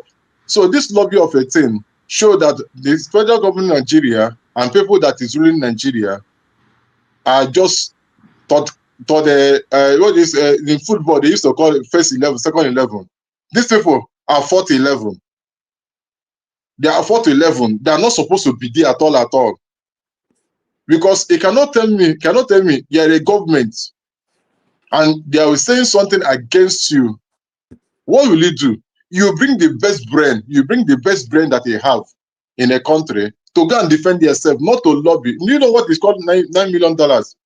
It's about 13 billion. That 13 billion, IMSU, not IMSU, academic staff of university, ASU. What the problem did they have for the government? Just not something like 9 billion. They can use it to solve the old problem. That problem have been solved and go their way. They can use that 13 billion to solve insecurity that is going on in Nigeria, all over Nigeria. It's no longer only in North. West is witnessing it now. Southeast, everywhere. So you find out that when you have wrong people in the government, everything will go wrongly. There's a saying they used to say, when you get something by the side of the mouth, when you get something from the side of the pot, it goes by the side of the mouth. So Nigeria get the wrong people by the side of the pot, and everything is going by the side of the mouth. There's no truth about it. Okay, let me finalize with this now. If that lobby is not true, you find that this man will come out and tweet and oppose it. What's his name? Special advisor on media to the president. He would have come and say something. Reene Nicole Good, the noisemaker in social media, don't have any other work. They're compensated with ambassador. Would have come out and begin to call P2B name. It's P2B that did the lobby. And mind it, this lobby is not something, it's the renewable. They used to renew it 6 months. The first 6 months have gone. They're about to go for second 6 months. That's this thing leak. Probably somebody remitting the money did not remit the money. The thing leak. So you have to understand the kind of government we are having and the kind of thing that we are having in Nigeria. In fact, let's say the truth. In terms of Nigeria, there's no government in Nigeria. There's no government in Nigeria. Nothing is working in Nigeria. The only thing that is working in Nigeria is lobbying and bribing. The only thing that is working in Nigeria now is that I'm going to be Jagaban of so and so states. I'm going to take control of so and so state. I'm going to do this and do nothing against working in Nigeria. Okay, look, I saw a video in social media in the Zamfara state. All these bandits carry gun and supervising people who are mining gold. They're supervising people who are mining gold. Where is government? There is no government in Nigeria. There's no place this kind of thing can happen. There's no government in Nigeria. All right. So Nigeria is a fair state. Thank you so much. Before I come to you, Obi, let me get recolonization to finish. He was about to say something when he lost power. I think.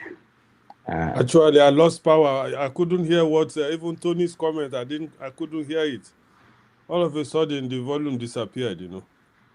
All right. So I was trying to find out. You were saying that the best solution really is for Nigeria to be recolonized. I wanted to know who, what country. Is it Russia, India? Is it Eagles Air that will lead the Indians to come and take over Nigeria? Who are you? No, for me, let me tell you the two countries that can help Nigeria. First of all, we want Mr. Trump to come and solve Nigeria's problem because he is the one showing interest. I know many people will say, what's this guy talking about? He's the one showing interest. The UK people, they have a lot of Nigeria living in UK to take care of those ones. But when somebody shows an interest in a situation, give them, we don't want Russia. How many Nigerians live in Russia? All those are countries where you cannot. What do they practice there? We just mentioned their name just to find those who mention Russia is just to find that equilibrium between America, West, and they know that Russia is not there. What are they doing? Doctor and gentlemen and ladies, those listening, or let me tell you something. I love Nigeria passionately. You understand? But when you come to a crossroad and you find out, like Eagle Square was saying, our brother, waiting in we come out now from Gambia, you see that Nigeria, except we don't want to be honest with ourselves, Nigeria is not, it's not that it cannot work, but the guys that took the power of Nigeria, they have taken that power and they don't know what to do with it, and they're just messing up everything. I never know whether you don't go bazaar. Those days where would they go? Where would they go church? With not be Roman. Have we stopped going? I have stopped going. Because you said when will they go? I was thinking I didn't know I was going to church with you, but anyway, have we stopped? I'm an Anglican. The time when they go to an Anglican, okay. When they go, there's one thing we call bazaar. They go put rice for tray, contact children, make them go chop them, and they go there happy. Everybody they wait for that time. But come and watch. You say now the days where they get video camera, you go see what those children go do with that. Some go take the one way take meat, one go take an eye to put pepper for eye. Why they? This is what Nigerian has turned into. Nigeria, we look at it. Why it hurts me is that you will see some people who go come for platform, they tell you, say, make them leave Nigeria, make we solve our problem. You understand me? Because they are ashamed of bringing somebody to help us. So they want us to solve it ourselves. And they know that it can never be done. So now we have left this Jagaban. Imagine person Jagaban. Look at that name. Now he be president of Nigeria. Just imagine that kind. You know, see better guy name to carry. Jagaban. That one alone have told you that we have everything at Jaga. Jaga. But when we look at it from my own angle, I don't think it is. This thing affects my personality, my health. Because sometimes I go answer myself, but this no be joke. Now Nigeria they go down like this. So look at the kind of song where they sing for two idiots. You are a minister. Now Fubara be government. We go just listen and all of us go laugh, or we go just pretend like say, what is this guy doing? Nigeria needs, whether we like it or not, we need somebody to help that country. It's not running away from it. I then watch every day waiting to happen for America. Canada, guys will run to Canada, run to America, thinking that they're escaping. When they reach there, some are regretting. Because not be waiting they see. Those of us where they're going, things are not going well. People just they manage. I went to England, I think last year, just for holiday. One guy at Germany, he comes to make I come, carry me go house. Doctor, this one no be lie. You see men where they are beled, where they are like 6 months pregnant. You know those type of men where they take care of themselves. There were about 5 of them sharing one room. Some sit down for grand. Some when they are talking, you go no say this. One say was working in one bank before they tell and say now London. Instead of sell everything where you get, run come London. You don't even get place to sleep. There were 5 of them. And we think it's a joke. It is not a joke. When I say recolonization, it's because we say revolution. No, una no agree die. People no agree follow and say, well, cause okay, even I no one die. Let us invite somebody to help us. We can't keep looking at all these guys. They mess up a great nation like that. When they say go for election, we go open our eyes, we go do election. Somebody go say, Emilokon, he go take them from us. Carry gun, put for everywhere. Nobody feel protest. All of us go keep quiet. Now, new one, don't they come again? Nigerians, you brought one brother here last Sunday telling us, make we go and vote. Let us go and register. I was just laughing my head off. Who are you deceiving again? You think you can tell me to go and vote if I'm in Nigeria? The one we voted and put Peter Obi there, what happened? Right. Why will it change this time around? Make I advise too much. Make I leave. One brother don't show face where I no like. Jide, when he come now, he go begin to give us statistics up and down, this and that. Not only they give no solution. Recolonization. Hold on. No, don't go yet. Don't I go. see him face like this. I don't want to talk again. Don't go yet. There's a book, Recolonization. There's a book I will recommend for you. It's called Africa Betrayed by George Ayite. He's a Ghanaian. He passed away recently, but he was a professor here in America. He wrote this book, Africa Betrayed. So in the book, he is trying to ask questions about who betrayed Africa and what was the solution. What you are saying made me remember one of his solutions. He was saying that one of the things that could be done to save Africa is that Nigeria could lease Lagos out to Microsoft. So Microsoft will take over Lagos and run Lagos for maybe 90 years or something like that. And we will probably learn from how they ran Lagos. And maybe, so in terms of, I think you should keep developing your idea about recolonizing Africa, but don't limit it to countries. Because if you say America, for instance, if you look at Venezuela now, that America is colonizing, if you look at what happened to the oil they sold, Trump sold the oil, took the money, put in a bank in Qatar, not even in America. It may not turn out the way you want if they... Well, you have enlightened me more. I like to read that book. How can we get it? Oh, it's online. It's online. Just Google Africa Betrayed. Africa Betrayed. Okay, now that man has gotten another idea. I was just thinking of, if we cannot help ourselves, we need help. If not Microsoft, if not Apple, if not Dr. Damages. If no, not Elon Musk. anything. There are many countries that will buy Lagos, you know, if not you Lagos, let them take the whole Nigeria. Thank you. All right. Thank you so much. Let's see. We have a lot of people joining us. We have to reduce the time we give to people. OBE, 4 minutes, so that we can get to other people who just joined. Yeah, Dr. Damages, thank you for the book. I've started looking at what happened to the kisses and everything. Started reading it. Okay. Yeah, thank you so much. It was well delivered, you know. Thank you. Nigeria, 13 billion lobbying is a thing of shame. Anyway, we are very good. We are expertise in copying and trying to replicate what we seems to observe happening around the world.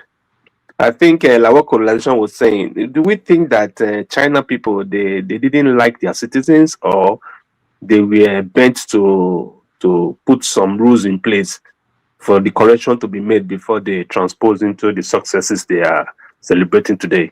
When they said corruption was by death, when you are found corrupt, it didn't mean that they hated their citizens or they wanted them to die, but they have exhausted the search for solution. They now had to resolve to say, okay, if you do this, do that, the penalty is death. And that was the only way that the China man was able to curb corruption until they transpose into the development that they are observing today. Despite when they come into the outside world, you see them that they are very corrupt when they are playing outside. But when they are playing in their country, they play by the books because of the penalty, the rule that the government put in place. And that had helped them a lot. And we don't copy all these kind of things because it doesn't favor the so-called people that are in power. But they are quick to go and start lobbying and paying money. This is the same country. You showed a video where somebody was videoing the police station that was so dilapidated. That's in my hometown. Yeah, a station that is looking like a dojo. Where if a man leave that place to go and fight a crime, tell me the mindset that is gonna go out with. You know what it is when a banker leave an air-conditioned room, sit down in an air-conditioned car, he's going to market his product. You know, because the ambience of his workplace is enough strength for him to say, okay, let me go do my job. But a man that left that kind of environment to go and fight a crime, you could imagine the ideology behind the crime he's fighting. That he's not okay. Then we have such money to go and start giving to a lobbyer. What are we trying to lobby that this American does not know about us? That is the point that I don't understand. What are they trying to tell them now that they hadn't confirmed by themselves? Exactly what is happening here. So we say mispriority.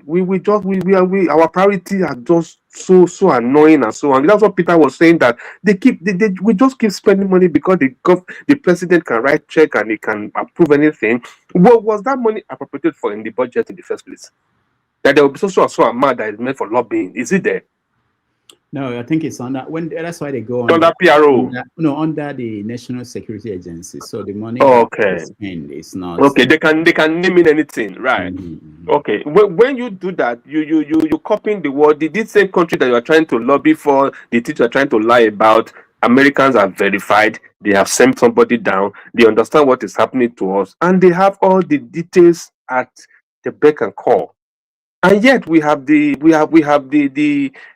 so-called encouragement to spend such a huge amount of money to do that. We don't have health centers.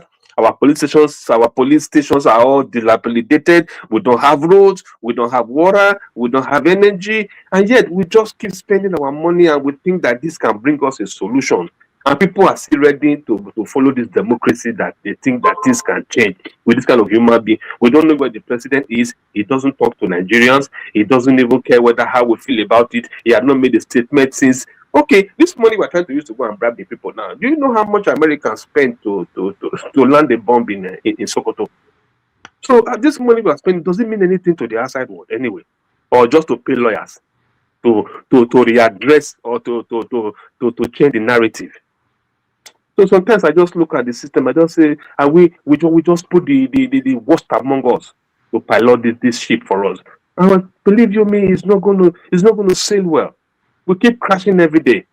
The president cannot talk to the people. He cannot even talk to the outside world because he got no good name. He got no good name out there, and that is the first negative impression that we are just facing. A man that is leading us is not a person that can represent the country. He got not the credibility to even talk, and people will respect him in the first place. And that is exactly where the thing is trickling down to. That you see the list of ambassadors. We all laughed about it. We all made gist about it. And today, why are they not even posted to wherever they want to post them to date? Because the president is not around. Total damages. It's so saddening that if you look at the Nigerian situation, you just keep wailing and weeping and trying to say, God, who had done this to us? Who did this to us? Why are we here? Why are we here? We have intelligent men and women. We have people who are competent, yet they can never climb up there. Ordinary ADC now, they want to deregister them because they saw that it's the only opposition that is coming. They are looking for ways. They are looking for ways to play the game, and we call him the strategist. I wonder where it's going to lead us to. I'll just end here because it's so appalling. All right, thank you. Thank you, Obi. Mazi Opara, welcome to the show. Thank you for being patient until we got to you. Go ahead. We're talking about the money, $9 million that Nigeria is spending to lobby for the better image.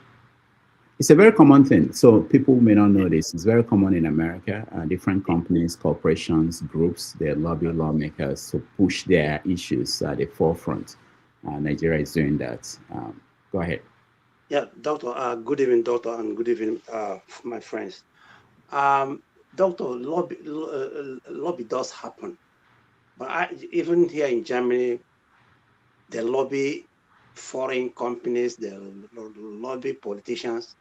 But I don't think that they lobby to stop, to stop such horrible atrocities to be made public. Because what Nigeria government is doing here is just give that money to quench that genocidal reportage. That is scandalous. That is scandal. That is not lobby. Nigeria can lobby all that thing, but not lobbying to stop people from hearing what is happening in Nigeria, the atrocity that is happening in Nigeria. And you're talking about $9 million. Where is this money coming from? $9 million that Nigeria doesn't have, because Nigeria is broke. As we speak, Nigeria is broke. Are you talking about the Nigerian Medical Association? Are you talking about teachers? Which sector in Nigeria today can say, thank you, we are receiving our salaries punctually and accurately? None. And you are putting this money, bringing this money to America that has already money. That's horrible. And we're talking about, because one thing about Nigeria is that they believe in bribery and corruption. If you look at what is happening in Nigeria, like Nigerian government paying Trumpulo 4 billion naira every month just to secure the, what they call it now, the pipelines. That is what we are suffering in Nigeria. Nigeria is not the only country that has oil pipes and gas pipes. So and paying this money to this young man does not even guarantee the safety of those pipes. But they want to do it because somebody that caught in the more they bribe, the more they lobby, the more they get their own shares. That's the problem. Because this $9 million, let me tell you, I am not sure, but God knows how many have they have spent somewhere else. And how is this $9 million? Is it reaching the people that are supposed to get it? I don't think so. And then today I was reading a very prominent Katsina man was saying that Katsina government allocated 300 million naira every month to the bandits. Professor Inua was on television on Hausa broadcast today. He was saying that Katsina state government $300 million naira to bandits every month. That is a budget for bandits.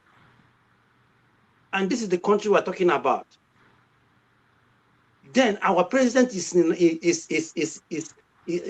in Nigeria.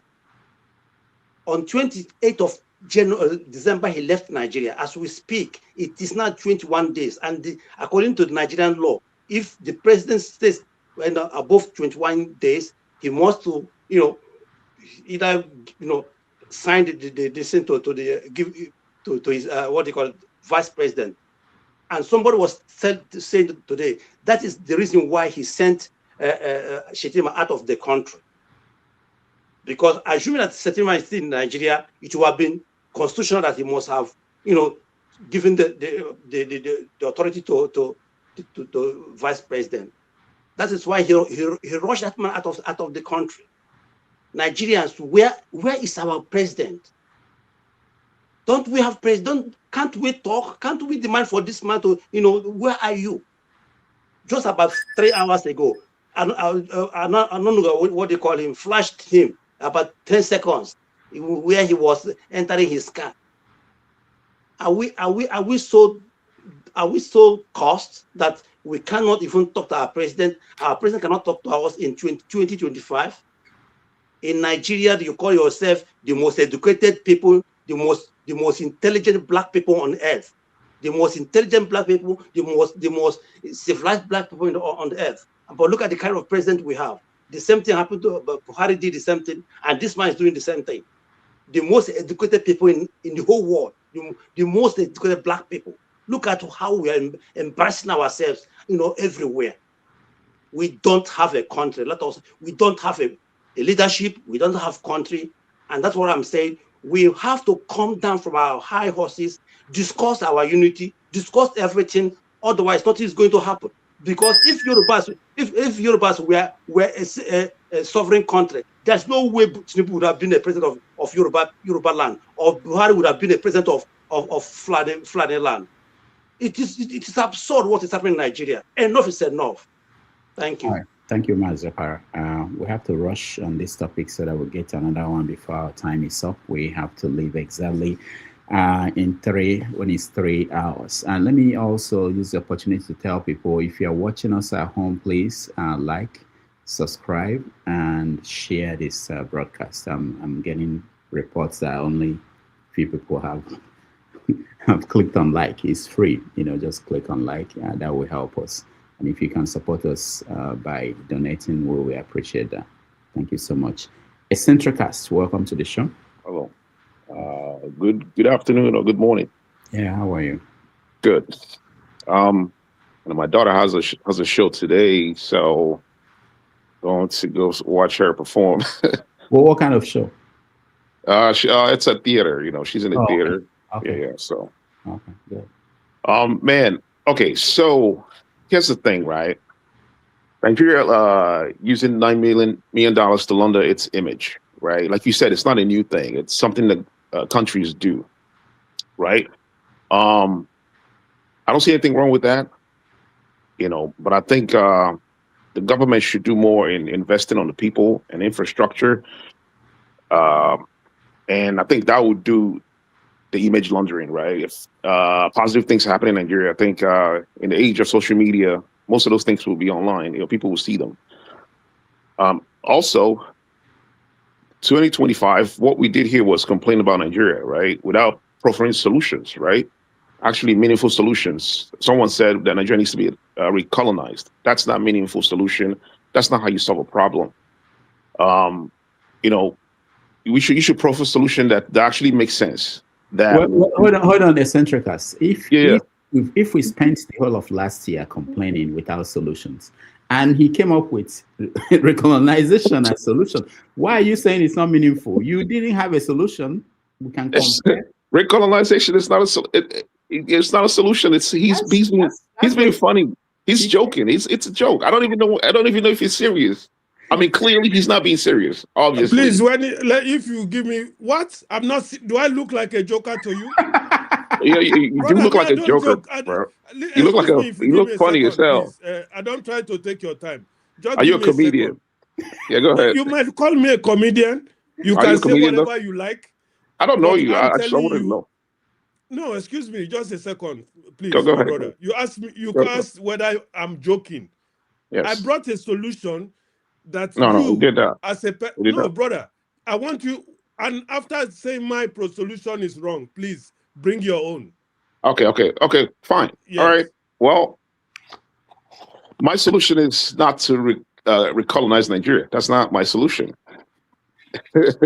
So there's a solution right there. My solution is not recolonize Nigeria. That's a solution. All right. You know, I think here's the thing, right? This whole thing, you know, I don't like a state of helplessness. That's like the worst state you could ever be in. And we're hearing all this stuff. You guys are throwing me in a state of helpless. I think if there's a hell is a helpless state. That's what it is. It's like living in Gaza, right? That's hell. In a place where you're so helpless. You know, you can get killed by. That's hell right there. You know, the way you guys are describing Nigeria, it's like hell. Nigeria is like literal hell, right? Like, you know, like you guys are creating a scenario of hell for the listeners and for myself, right? And it's like, I like solutions, man. I want to hear solutions. I want to hear solutions that I could be a part of, right? Like someone that said, you know, vote on an election. That looks like a solution, even though it might not be a proper solution. That looks like a solution, right? Voting locally is a solution. Now, Nigeria has a presidential system, yes, but there are local elections. There are local governments that actually do things locally. Government allocate funds to states and to local governments. Those states, whatever they do with the money, it's up to them, right? The people in their local area can lobby for their local government to do projects in their local regions. Being a president, listen, it's not easy. I work in a company. I always mention this stuff. People are tired of it. For my second job, they probably have like 20 people there. It's hard to implement any type of idea. You know, you have to work hard to sell it. You see what I'm saying? Now imagine running a country and you're trying to sell some ideas to people. There are disagreements. Like, listen, it's not easy to implement ideas. I'm not making excuses for the leaders, right? I'm pretty sure Tinubu doesn't run the country. I'm pretty sure he has people around him that he employs, you know, to write policies for him, and he actually allocates funds to them and say, hey, okay, let's go ahead and do this project. And then maybe they may embezzle it. The ideas might be wrong. It's the system that we inherited. You know, perhaps the system is the problem here, but we haven't really talked about that. The system might be the problem here. And I've thought about, like, I remember what's his name? On politics. I give him one idea and he's been running with that. I said, if Obi wants to win, he has to like have like there's a name for it, right? Mamdani did it. A lot of socialists in America do that, where you have like people that actually canvass for you. You can have like, if you have like 20,000 people, 10,000 people canvassing for you in every state, going in, knocking on doors, talking about what your policies are, right? What we need is like, I think we need to educate the people about politics. Also, we need to educate people about other forms of politics, other forms of economic systems. I went online and searched, is there any socialist organization in Nigeria? There's none. They were only showing me NGOs. Those are not socialist organizations. Nigeria needs socialist organizations to actually teach the people about socialism, about the system that actually works for the people, right? There's a system like that. There are people-centric systems. Like, for instance, Mamdani talks about subsidizing bus fares. What the hell? Nigeria can have that. Nigeria can have a policy where it subsidizes things to actually benefit the people, right? That's how you can make direct impact. People like Peter Obi has nothing like that in his agenda, right? So we need to educate the people that such a thing is actually possible, right? That's what we need to do. Also, we can play roles in our local area. Like I said, local governments can actually make more impact than the federal government. We as individuals, we can actually make impacts in our local elections by actually connecting with our local leaders. That's what we need to. That's what we need to do. We have roles to play. Let's not come here and complain. Like, if you're not doing anything, don't complain. Like, tell us what you're doing to make the country better. That's it. Thank you. Thank you so much, Eccentricus. I was thinking about what pastors say and what politicians say in Nigeria. Politicians will say, I had a voice, my people are calling me. And I was thinking, maybe after you say this and go home, you start thinking, maybe this is a call for me to go and start those socialist organizations in Nigeria. Just think about that. Maybe you are calling, maybe that you are just about to hit it, and that would be. Anyway, thank you so much. We are running out of time, so I'm really concerned about that.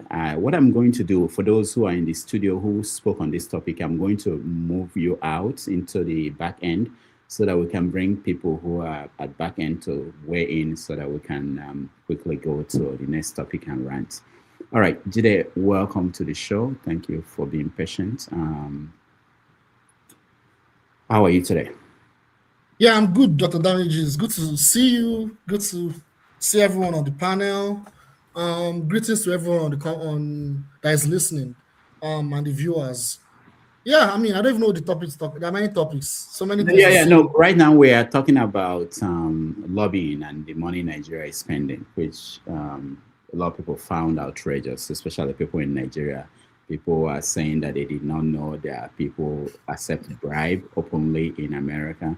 So we can start from there. Yes, thank you so much for the damages. You see, our political class, and most likely for our economic class, they failed us. They are traitors. They should be filled with contempt. They don't have any dignity. And as a result of that, they damage the image of our country. The little sovereignty that the former upper middle class, the bourgeoisie of them, Nnamdi Azikiwe, that they fought for, it seems like everything is now lost or is about to be completely lost, like everything. Unfortunately, Nigeria is on the path to destruction, and I don't see any way back. It's quite sad. Unless if something radical happens, I don't think anything like voting for Peter Obi is going to solve anything. Whoever can get emotional can get emotional. I do not think U.S. military coming to Nigeria, or U.S. government coming to intervene in Nigeria is going to solve Nigeria's problem. In fact, it's going to make things worse. In fact, that is exactly the point. Nigeria is on the path to self-destruction. Nigeria is on the path to becoming South Sudan and Somalia. And we are seeing it clearly like a movie. You see, our political class have failed. We can get emotional all we want. We can become helpless all we want. The solution to a headache is not by cutting off the neck. By having a headache, because you don't have any medication to solve that headache, you know how to cut. The person now say, okay, I want to cut my head off.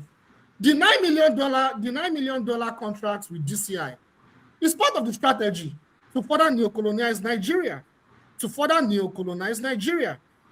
You see, I've talked about how color revolution works on this show. Whoever is interested can go back to some of the things I've talked about color revolution. I don't have a lot of time talking about color revolution. They've handled Nigeria on the neck right now. Like Nigeria is right now on the neck by Uncle Sam. What that means if they implement that contract is if the right government comes to power, if the right government comes to power, all these NGOs, DCI, all these organizational bodies, they can easily infiltrate and orchestrate color revolution easily. The example is there in Iran. You can see what's going on in Iran right now. They impose sanctions to destroy Iran's economy, to debilitate Iran's economy. I don't want to digress. That one's a different topic. I'll talk about that one maybe another time. But the point I'm making right now, whoever is coming to run Nigeria right now, even if you vote for Peter, it's not even going to happen. But let's assume there's a new political class in Nigeria right now. With DCI there and other NGOs operating on the background, they will further cause destabilization. They will then orchestrate a color revolution through National Endowment for Democracy and other NGOs that I don't want to mention their names. They will infiltrate and cause further destabilization. You see, a lot of our people, when we say that what is wrong with our people, I understand why that question is being asked. It's a very good question. It's a rhetorical question. What is wrong with our people? Like our, our uncle will say that damage to say, what you say things like who did this to us? Who did this to us? Exactly. You say who did this to us? Clearly, our problem, clearly, the way we are, there's something wrong with us. We have a lot of us, not all of us, a lot of us are pathetic. But I do not blame us for being pathetic. The truth is that we are colonially damaged. Including people that a lot of our people are colonially damaged. And I'm not going to blame our people for that. I will blame our elite. Because our elites, they've decided to sell their soul, they decided to lose their dignity, and in fact, the little sovereignty that we have, they negotiated it. Look at Algeria, look at South Africa, look at how they fought for their independence. They fought, they sacrificed everything to liberate themselves. But because they gave it to us on a platter of gold, we do not know any value of it. And our elites, instead of them to further ensure that we are further liberated, what did they do? They decided to what? Destroy our country. So, my brothers and sisters, the solution is going to be radical, and the solution is a revolution. I will keep talking about it when it's my turn. I'll stop there. Thank you. All right. Thank you, Jide. Chim, welcome to the show. Thank you for joining us today. Yeah, good morning. How are you? Good. Can you hear me? Yes. Okay. I'm interestingly, all my politics is not here. I was going to say today that I need him to remind us that all politics is local. He's missing.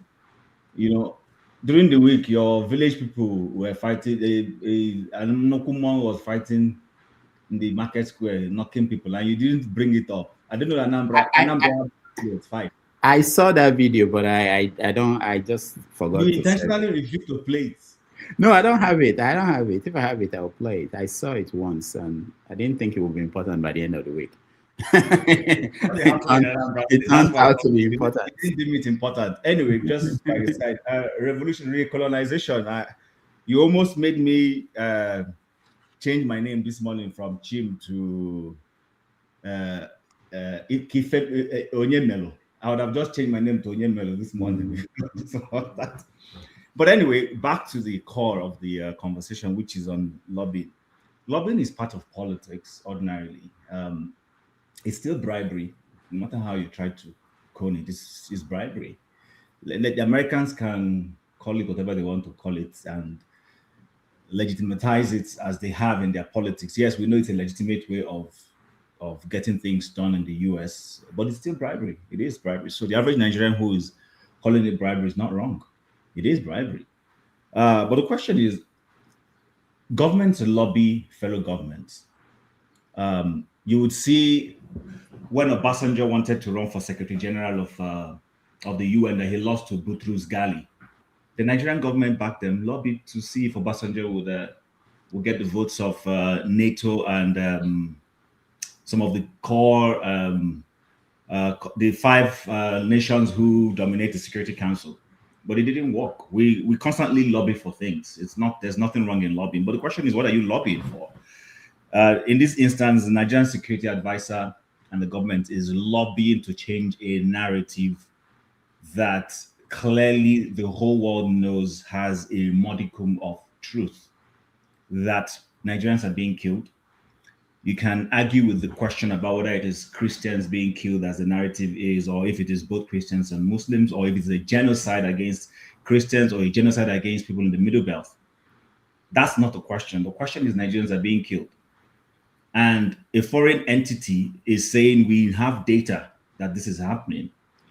And you're trying to counter non-government organizations who are pushing that narrative and trying to drag the American government into doing something. And you're trying to quell that view. And therefore, you're going through back channels. It's not like you're even lobbying the senators or the members of Congress who would eventually vote or influence the government policy. You're going through a third party. You're paying that amount of money. I'm not going to mention that money. We already know the value of what that can do to our economy. So you're spending that amount of money to change that narrative. And like, I think it was Mr. James before he left, he made a very valid point. Nigerian government has lobbied in the past, but didn't necessarily have to pay to lobby. What you do is use your people who are schooled properly in international relations, who have access to some of those people, to go and, you know, have conversations with them and tell your own version. We've done that when we're pushing for South Africa to be sanctioned under the apartheid era. Nigeria lobbied. We lobbied. We didn't have to pay to do those things. What you do is you look for like-minded nations. And like, this is an evidence that the person who runs Nigeria right now has no clout. Because typically, if your country is under such a spotlight, you will start seeing efforts, government to government. Maybe his foreign affairs minister will be talking to the Secretary of State of the US to see if he can organize a sit-down between Donald Trump and Tinubu. But Tinubu cannot sit with Donald Trump. Let's call it what it is. It's not possible. He cannot sit with Donald Trump and talk. If anything, he's running away from having any interaction with the man. Because you know who Trump is. Trump is going to size him. Hold on, who is running away from the whom? Is it Tinubu? Tinubu is running away from having a sit down. So Trump wants to talk to Tinubu, but Tinubu is running away. Is that what you think? I didn't say that. What I'm saying is Tinubu should be the one seeking to have a sit down with Donald Trump. What's his name? The president of South Africa had a sit down with Donald Trump some time ago, and the Oval Office, we all watched it. Paul Kagame has done the same thing. The president of Senegal has done the same thing. But Tinubu cannot. I'm sorry, he cannot. He doesn't have that capacity and self-confidence to sit with him. Tim, sorry. Why do you think that in that discussion he'll be sleeping? He can't. What is he going to say? Yes, Mr. No. The issue is Chim, there's something that I think you are not getting right. Are you saying that if Trump decides today that he wants to meet Tinubu, that it won't happen? I'm not saying it won't happen. So the issue is that it might be that Trump doesn't want. It might be that Trump doesn't want to meet him, not that Tinubu. Which is possible. I want to consider that. Yeah, that may be the factor, not the other way. You know, back in the days, I used to watch this British satire called Yes Minister. I learned a lot from watching that satire, that program. It gave me a snippet, albeit from a comedic angle, of how governments work behind the scene. You know, that some things, not like today now, we just watch TV. There were some beautiful programs back in the days we used to work. So, but the point I'm making, and I know that anybody who knows what I'm saying knows what I'm saying. Tinubu cannot sit down with a Trump. I stand to be corrected. He cannot. The last person who sat down with a Trump, you heard what Trump came out saying, lifeless character. So he doesn't want to be called a lifeless character, I can bet you. Or told that he doesn't have anything upstairs. Because you know Trump is not the kind of politically diplomatic person who will just have government meeting and leave it there. He will come out and throw his mouth and tell you how the man stinks. If he had body odor, he would even come and say it. So I think, back to my point, the point is that you are lobbying to change a narrative about criminal tendencies going on in Nigeria. In the week you are doing that lobby, Toji, the bandit, came out in the same vicinity and told people living in those particular locations, gave them a deadline to leave that place, and that he was taking over that same place. But you went to lobby to change the narrative. Can you see that we have people who don't think in government, but emergency patriots will come here this morning people who are more patriotic than Mongo Park will come here this morning to tell us how we are running Nigeria down. But those are the people running the country. They thought it wise in their estimation. They didn't look for Nigerians who have access, who can help them talk. They went through an American organization. Give that American, you know the American government will be laughing at them because this is revenue for the US economy. This is revenue for the US economy. It's free money you're giving them. But you could have brought up certain intellectuals, even if they don't accomplish much, but at least would have gone and made some inroad positively. Like I always say here, listen, I wish Nigeria well, but I will come here to call it out. And lastly, somebody who left a socialist environment, a socialist, let's say whatever we want to say. I'm okay if you love socialism, that's fine. You left a socialist environment, came to a system that capitalism worked and designed, and you are fighting to distill socialism in that place that you left. Some of us say that leave and go to diaspora, we need to be packaged and sent back to some places we come from. I'm sorry to say it.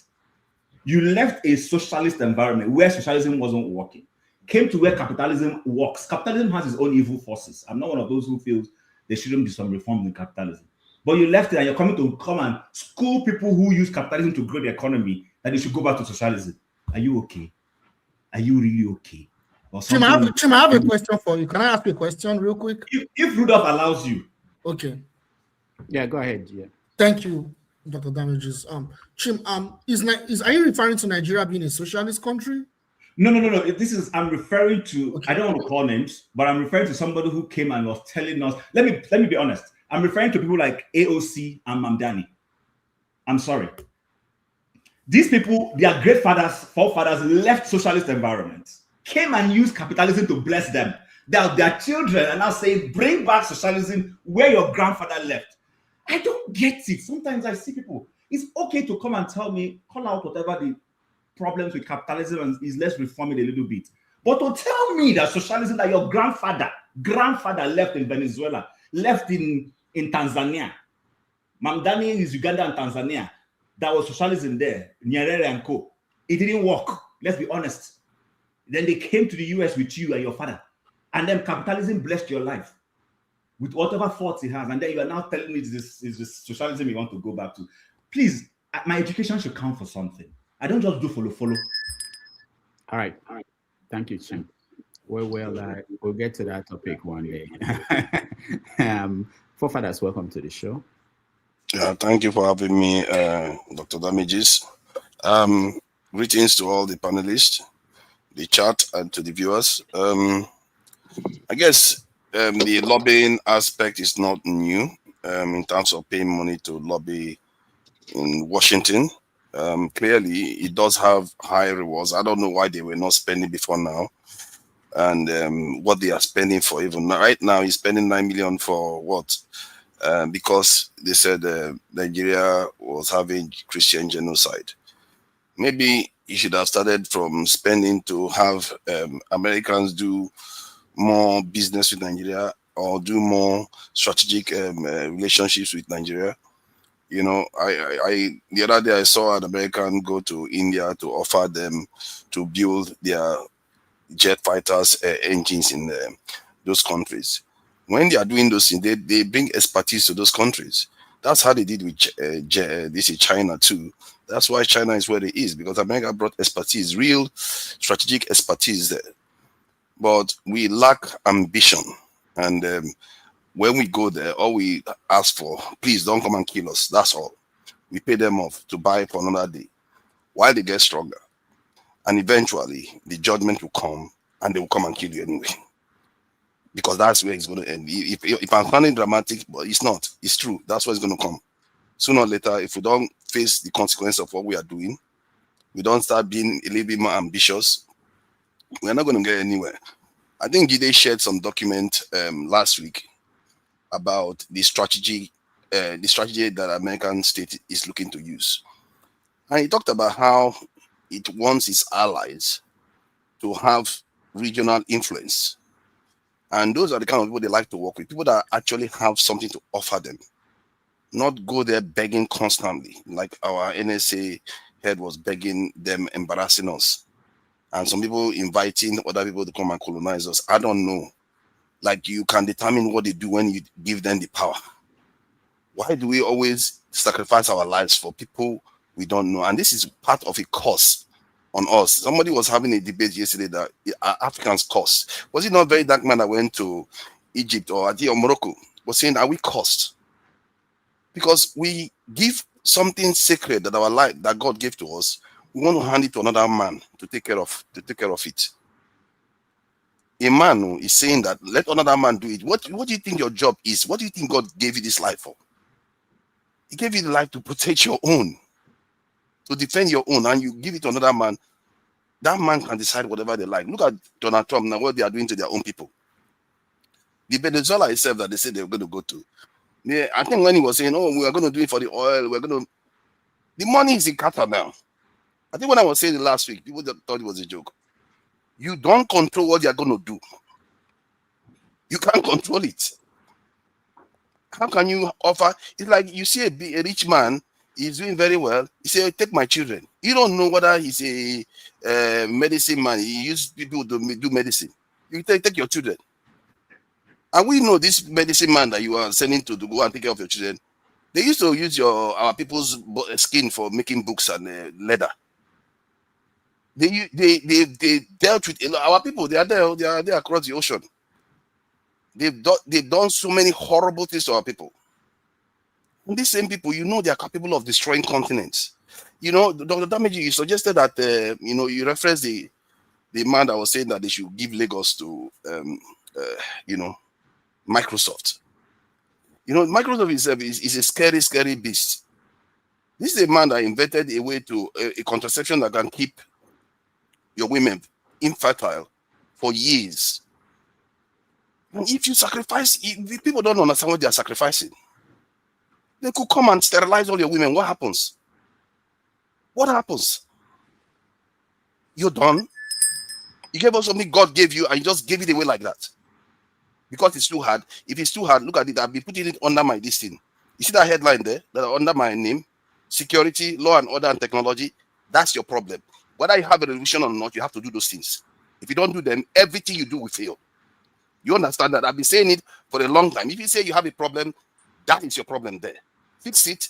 Whether I have a revolution, whether I have a reform, however way you run, that is your solution. That's where you're going to come down to. Thank you. All right. Thank you for fathers.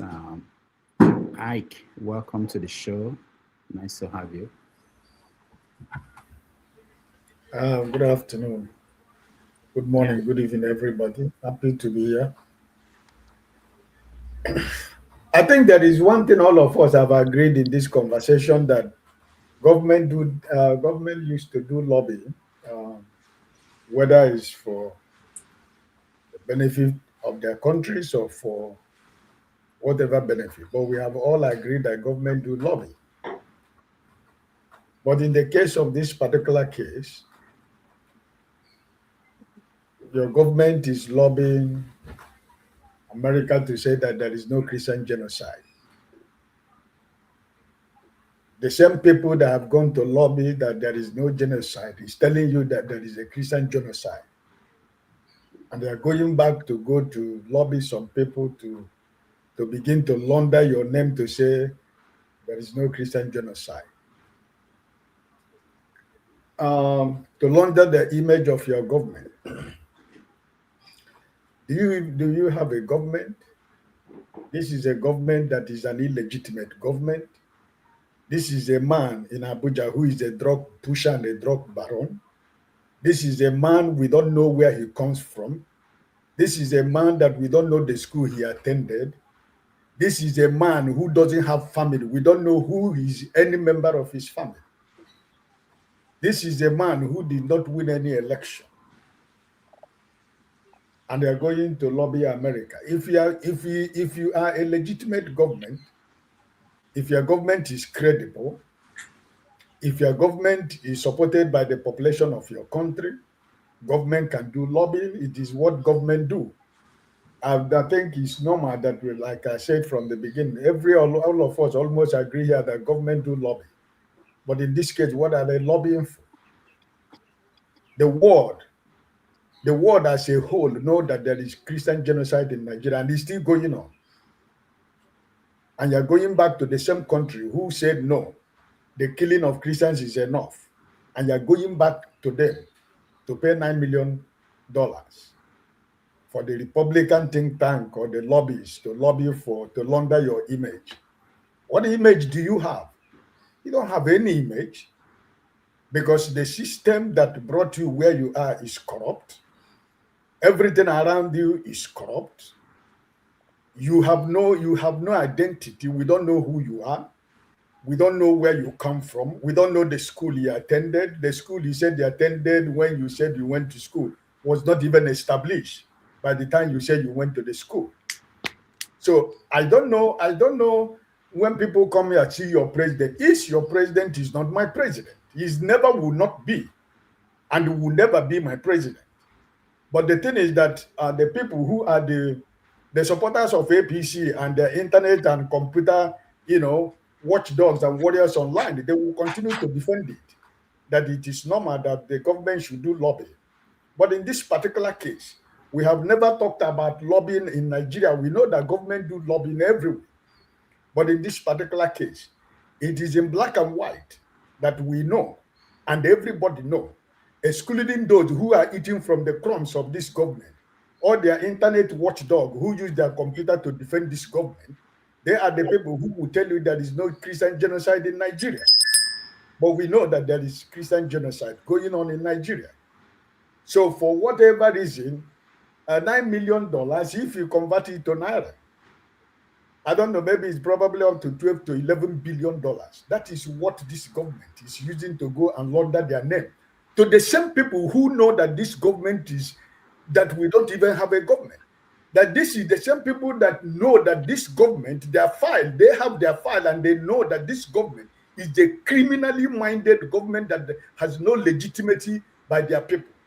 So it is sad, it is what it is, that this is where we have found ourselves.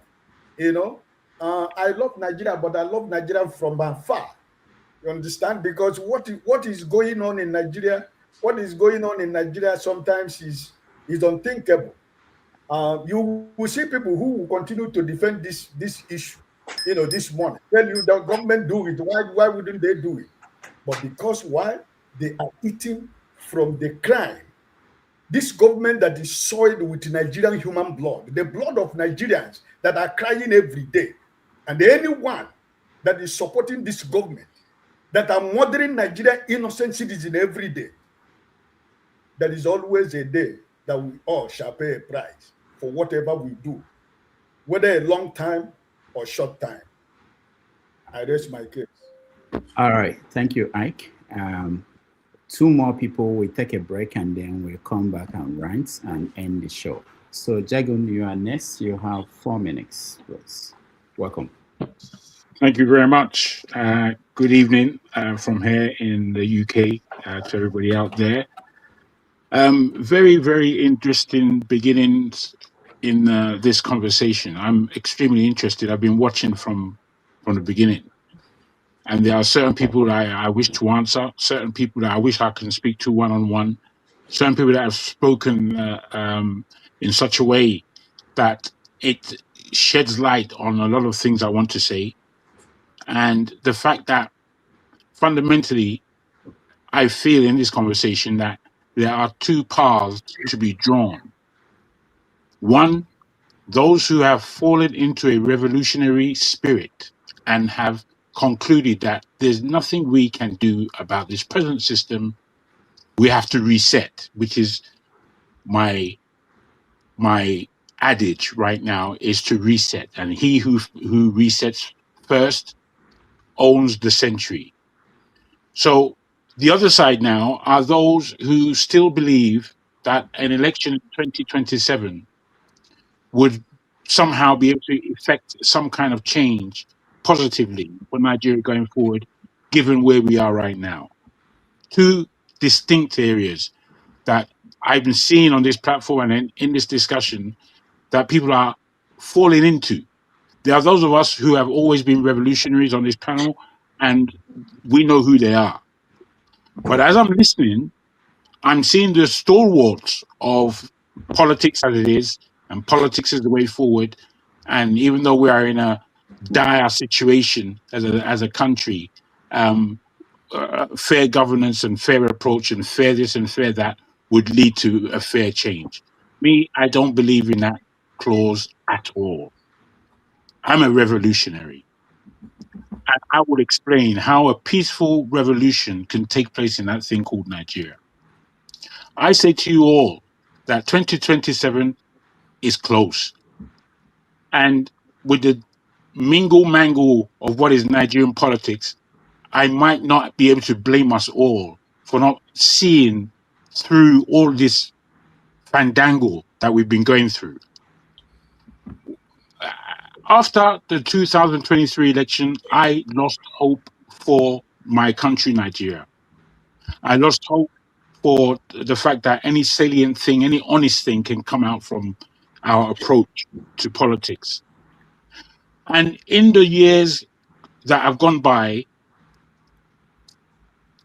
I reasonably stand that if we, the people, do not organize ourselves to bring about a revolution, to cease a 2027 election from taking place, to provide interim government along with the backing of the military that would see for sure that the 2-year process of us rejigging everything from top to bottom before we go to elections again. Within those 2 years, we would have the conversation that tells us who it is that we are and how we are bargaining to be included in this thing called Nigeria, or bargaining away from it.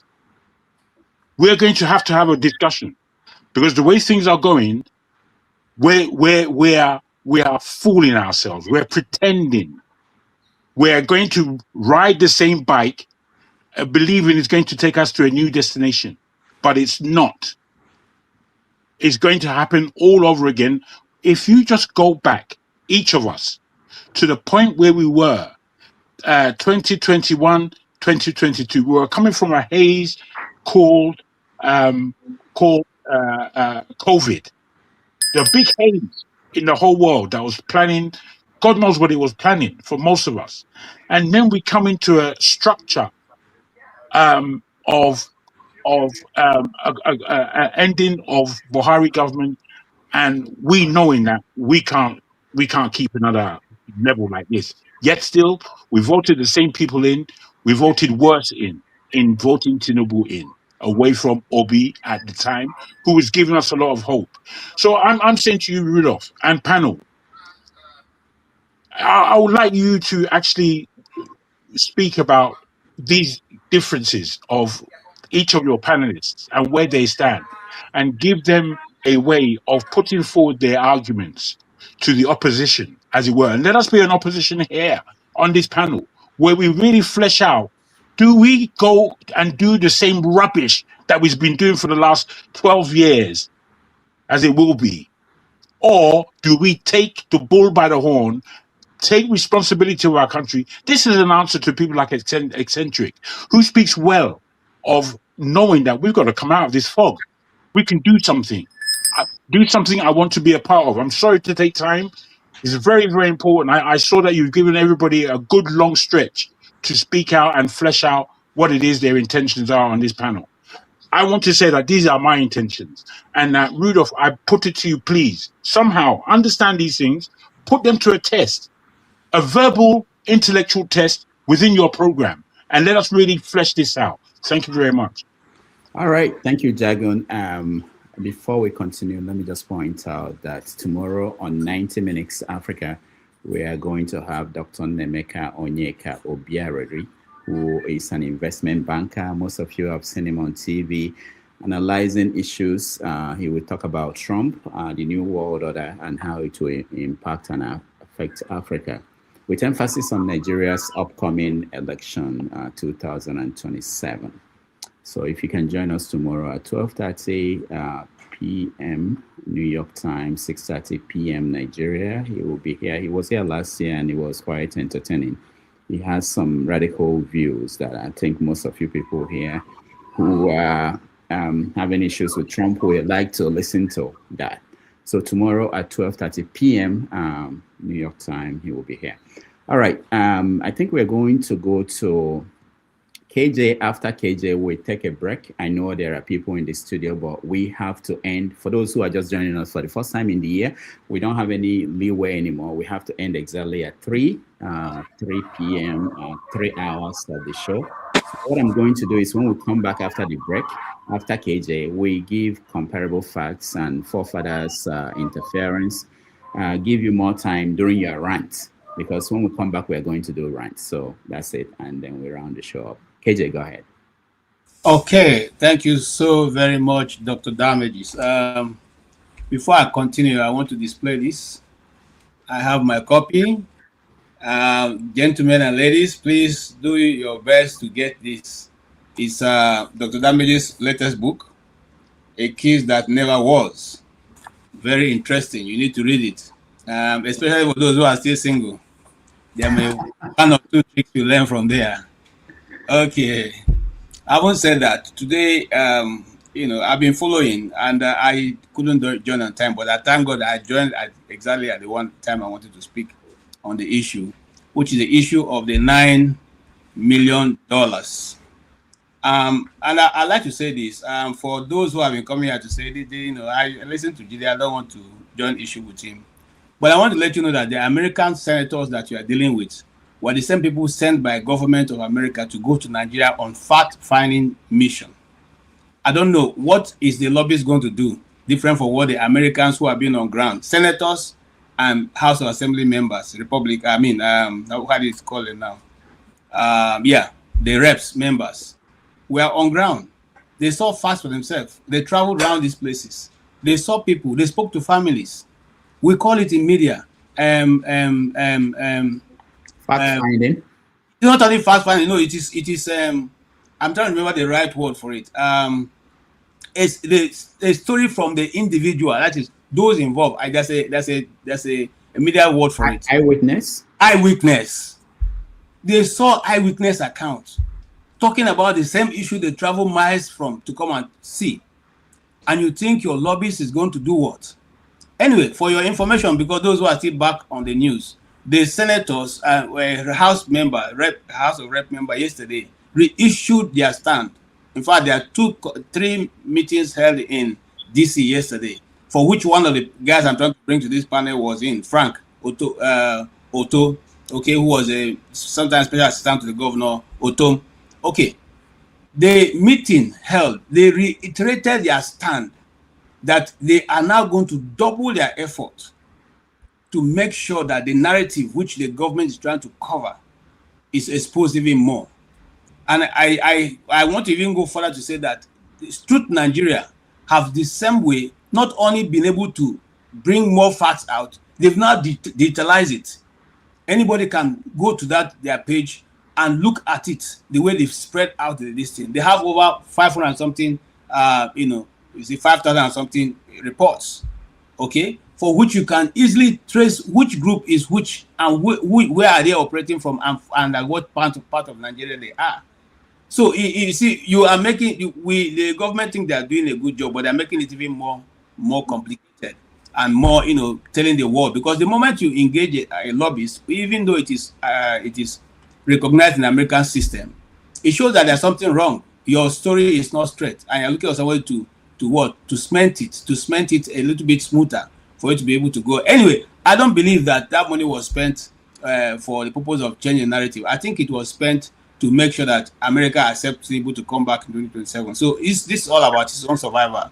Don't think it's about any other thing, because I don't think he cares really, whether people are being quiet or not. However, having said that, also, you see, there's a narrative we are beginning to go to introduce, which is that they keep saying Muslims are killed. Let me tell you something and read my lips. Majority of Christians in the north have Muslim names. They changed their names to Muslim names because they couldn't get state support for themselves and their families. So for you to go forward, you have to have a Muslim name. I can bring many of them on this platform, so you know that they exist. They bear Muslim names. Some of my best friends they are Talatus, they are Sefias, they are Ibro, they are all Christians. There's Rebecca. who just changed her name recently back. All right, thank you. Technology is helping us to stop KJ. We're totally God is really working, man. out of time. But let's take a break. When we come back, we are going to do the rant. I'll give 2 minutes more to comparable facts and forefathers interference so that they can weigh in on what we've been discussing. Again, thank you so much. We are so pressed for time, but I appreciate all of you.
right, welcome back, everybody. Thank you for staying. I know that I'm rushing everybody, but that's the way it is. I don't want to be punished by people who are more powerful than me for breaking the rules. So we are going to quickly give comparable facts and forefathers interference. I thought you allowed me to finish my this before I was cut off now. Oh. At least we didn't cut you off. All right. No, the system did. So okay, 1 minute, please. I didn't even say anything before I left, man. Oh, you did. We had everything you were saying. You went to history and open book for. Okay, go ahead. Go ahead. Okay, so now, for Jide who was talking about using NGOs, no, Mike Rubio has said that going forward, America is not going to use any NGO any longer. Since it's a government intervention, they're going to give money direct to the governments. So no need to go through whether you have an NGO or not. They are going to deal directly now with the governments of those places. So if that policy holds, it means that all the NGOs now have to go look for their funds from somewhere else because the game is changing. Okay? And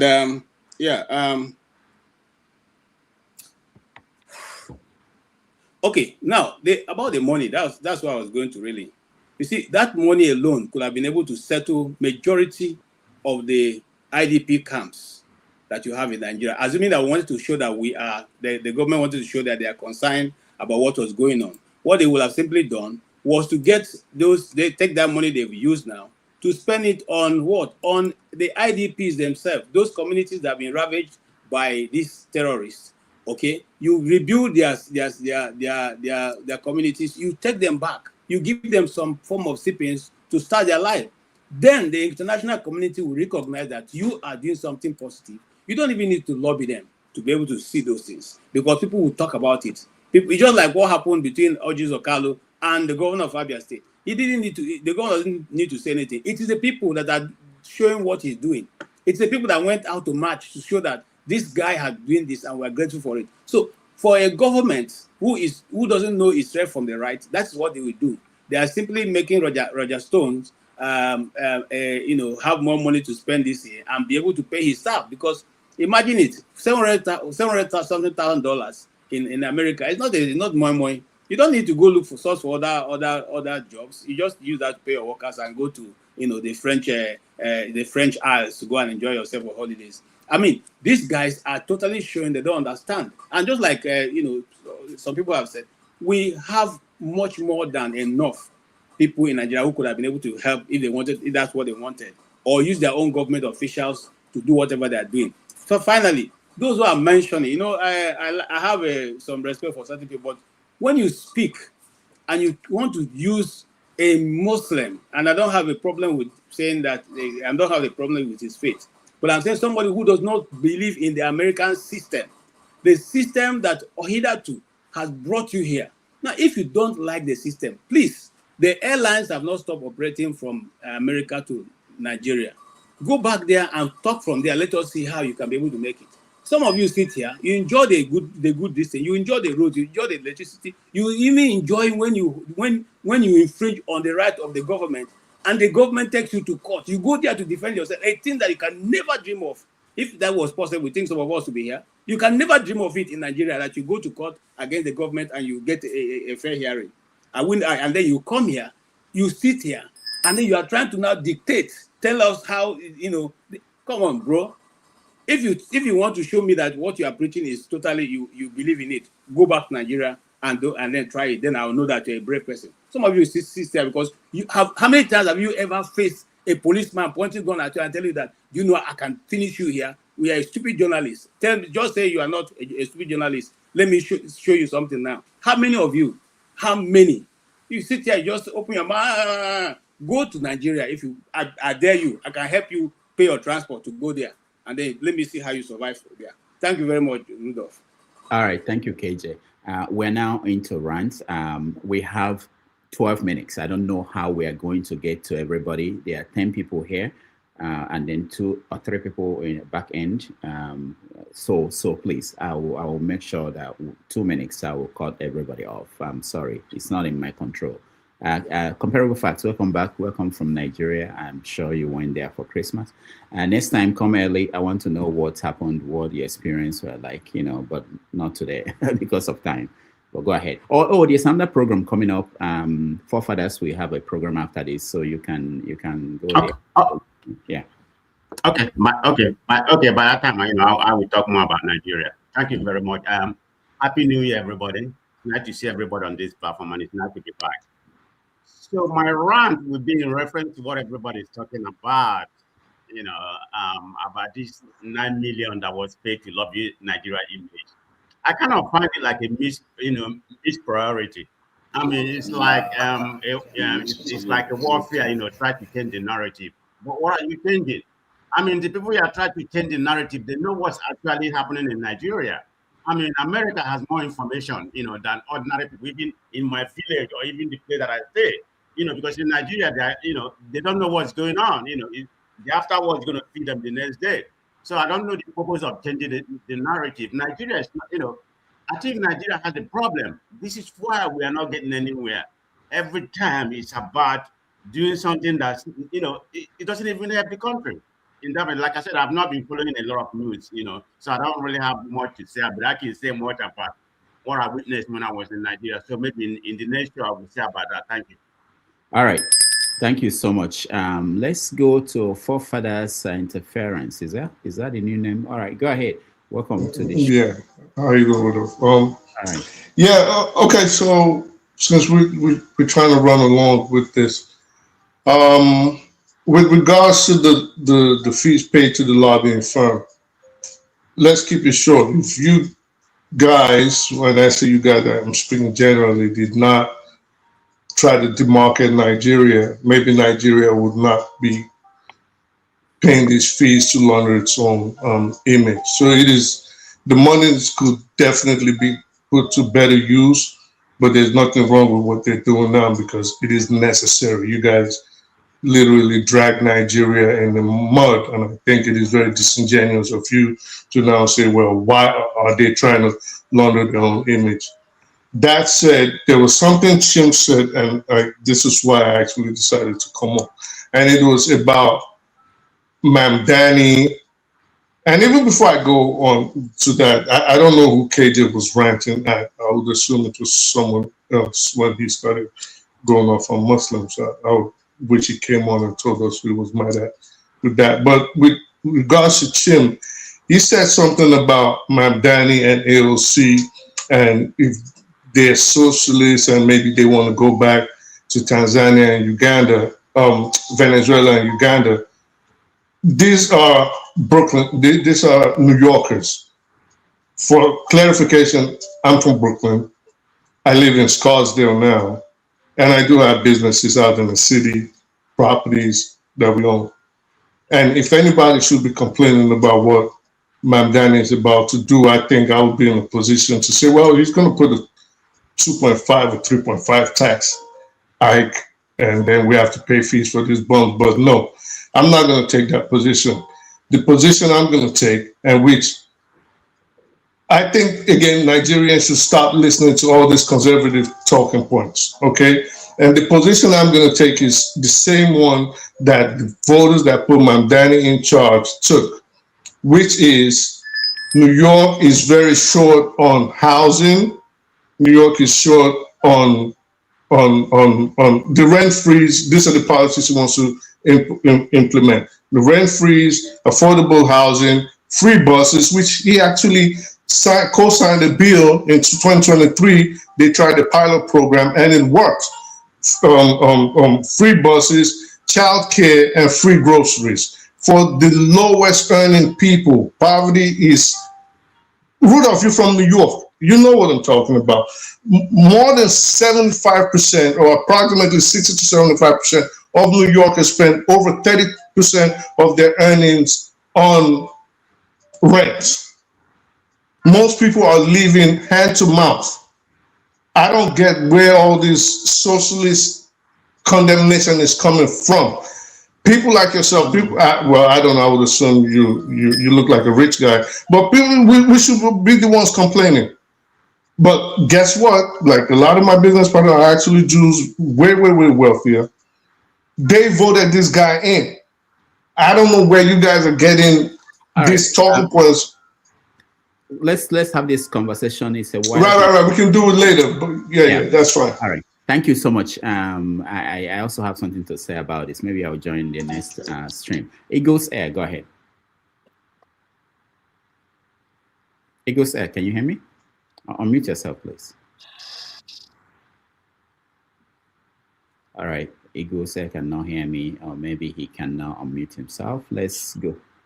You're muted. I can't hear you. We can't hear you. Yeah, can you hear me right now? Okay. Go ahead. Okay. In my 2 minutes, I would like to say that Trump has summarized everything by saying that Nigeria is a country of shame.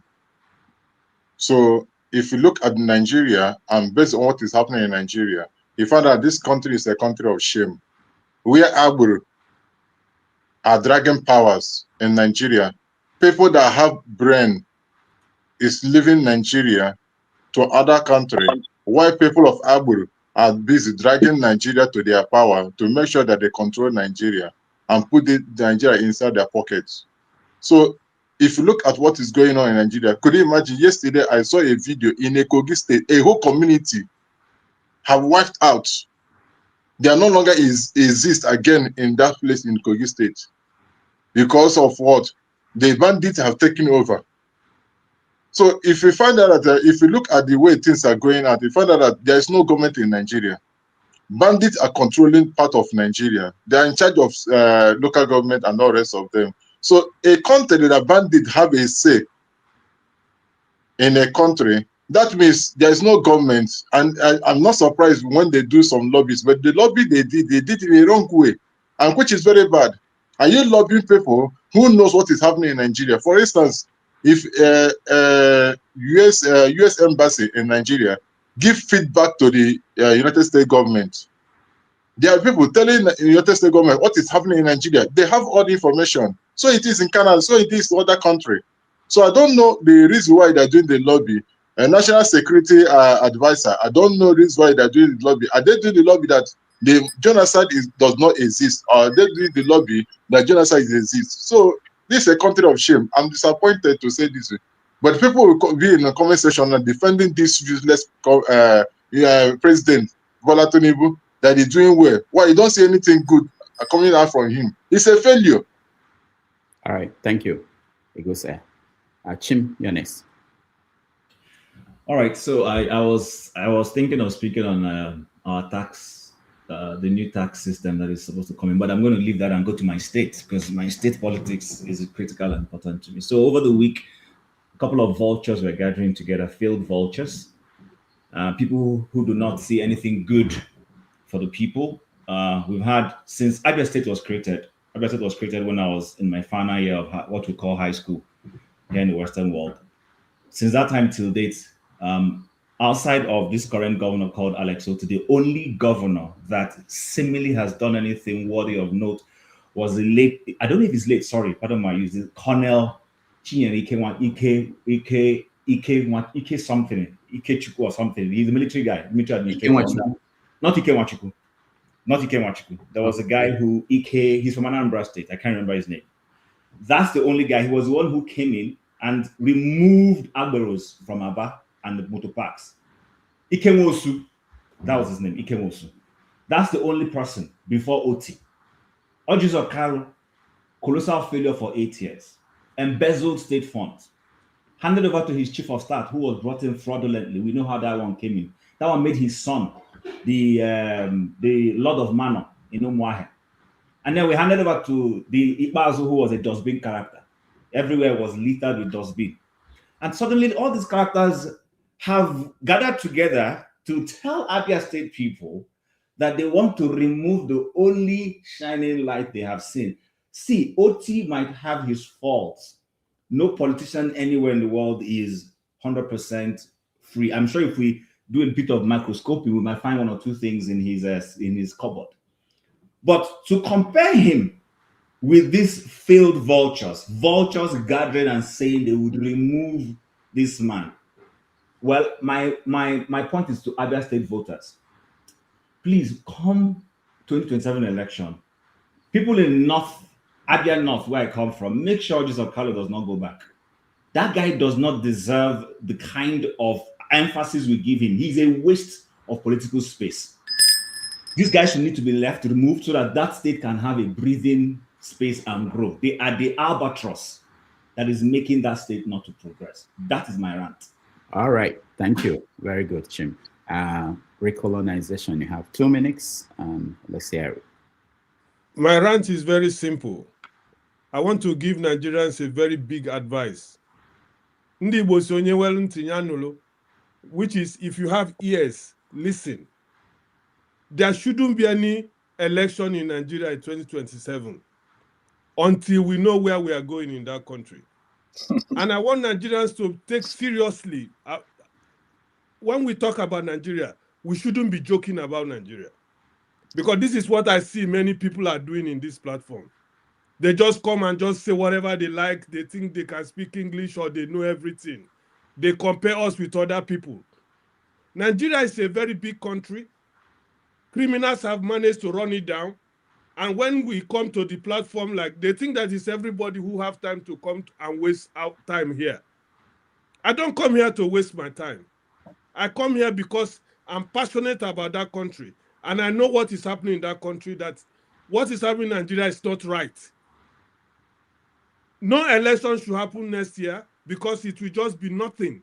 It's just nothing, like Mr. Jagu said. It's just nothing, another nonsense. And we should start thinking about help, whether it comes from America, from Microsoft, from anybody. We need help in that country. We can't help ourselves. Thank you.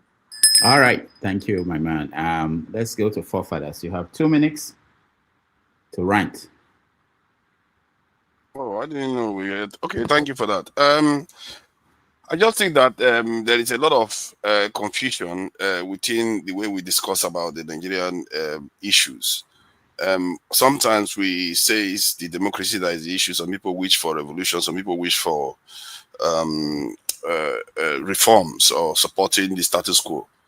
But why in reality, there are essential things that you need. And my last submission made that very clear, that you have, no matter what system you go to, these are the things you need. You need to fix your security, you need to deal with your law and order, and definitely have a technological revolution. Without those things, we can keep talking and talking and talking, and nothing is going to work.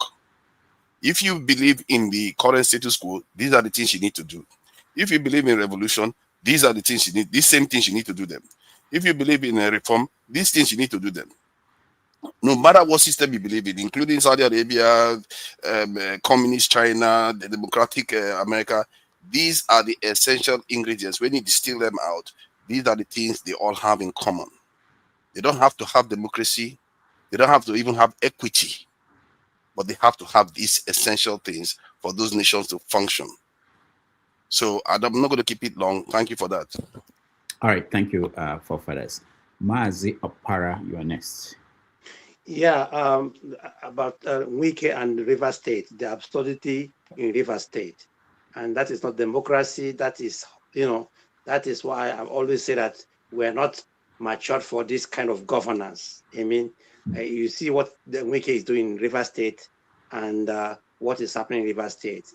And then you see Soludo talking about Igbo people. Igbo youths are not, joining the police and the military. I think the last time I checked, his son is not in Nigeria. His son is 27 years. On Ozanna, he's not too old to joining the police or the military, And lastly, I saw David Umahi. His son has already picking up the chairmanship form in Ohausara, Ebonyi State, at sum of 30 million naira.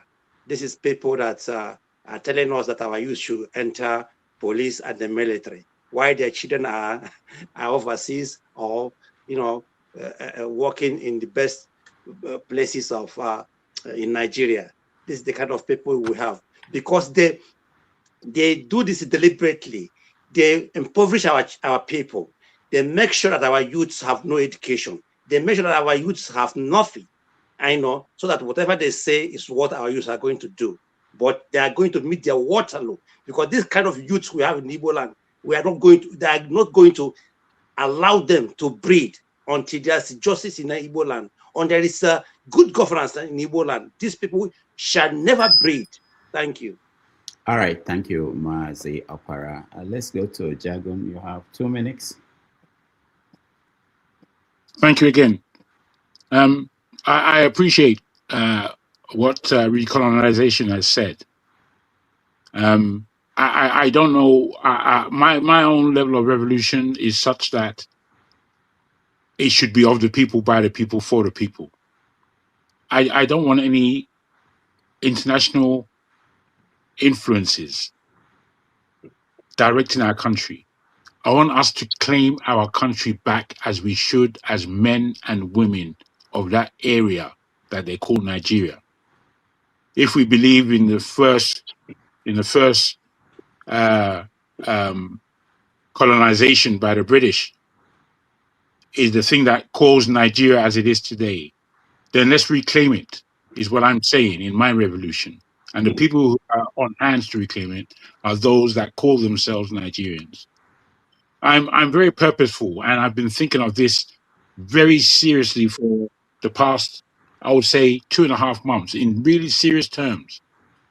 And I've got an idea of what the revolution should be. I've got a good pronouncement to make to Nigeria. I'm about waiting for it, because it's not me alone, for it to be benched in people's minds and certified in such a way that we can begin pronouncing these things for real. I say this because we don't have time. 2027 is around the corner. It's with us. It's with us. If again, you just cast your mind back to 2022, when we were thinking that Peter Obi was going to come in, these were our thoughts for a better Nigeria. It didn't happen. It didn't happen. All of us were disappointed. Are we going to go through that rubbish again? Not me. You can keep your Nigeria to yourselves after 2027. If you can keep it to yourself, because it's not going to work. There are things afoot in the world, in West Africa, that we should be linked into, but we are not. We have to wonder why. Because we don't have a revolutionary spirit. The revolution that's taking place in Burkina Faso, Mali, and Niger is to be ignored, pretending that it's not there, pretending that it's not an example, pretending that it's not of the people for the people, pretending. Meanwhile, Jagaban, as he calls himself, is marauding all around the world, disappeared into thin air, would appear from nowhere, and you'll be feeding from him, speaking about what he said, and all kind of rubbish. You're supposed to dismiss this kind of politics. This is not politics. This is not how to run a nation. This is not how to feed a starving people. This is not how to educate a pronounced, energized youth. This is not how to employ experts. It's not how to do none of these things. What are you people waiting for? I don't want to be Rudolph. I call you seriously to bring this to attention and to have a real conversation about these things, not just for us to be jib-jabbing. The Nigeria is at stake yet again. I put it to you. I thank you.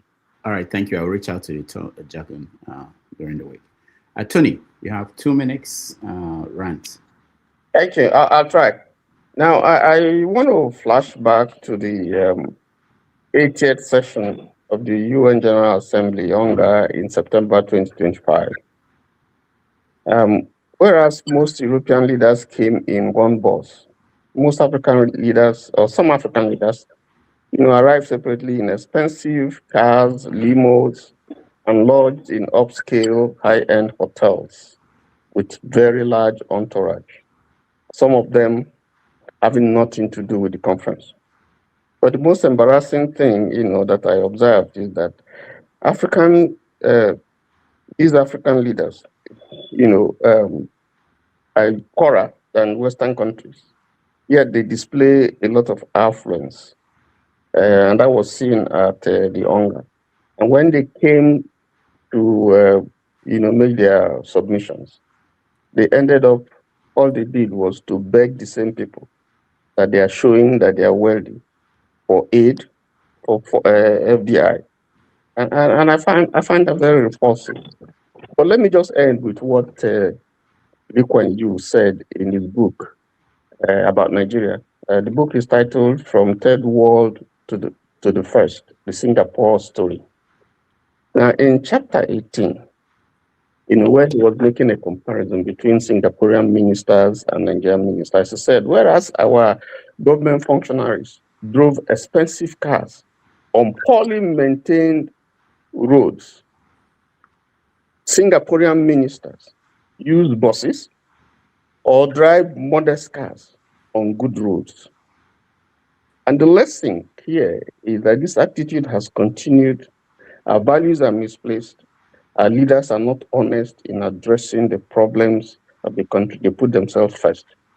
And so long as this continues, Nigeria is going to continue the way we are seeing it now. It is unfortunate. Thank you. All right, Tony, thank you so much. Ike, you are next. Did you rant?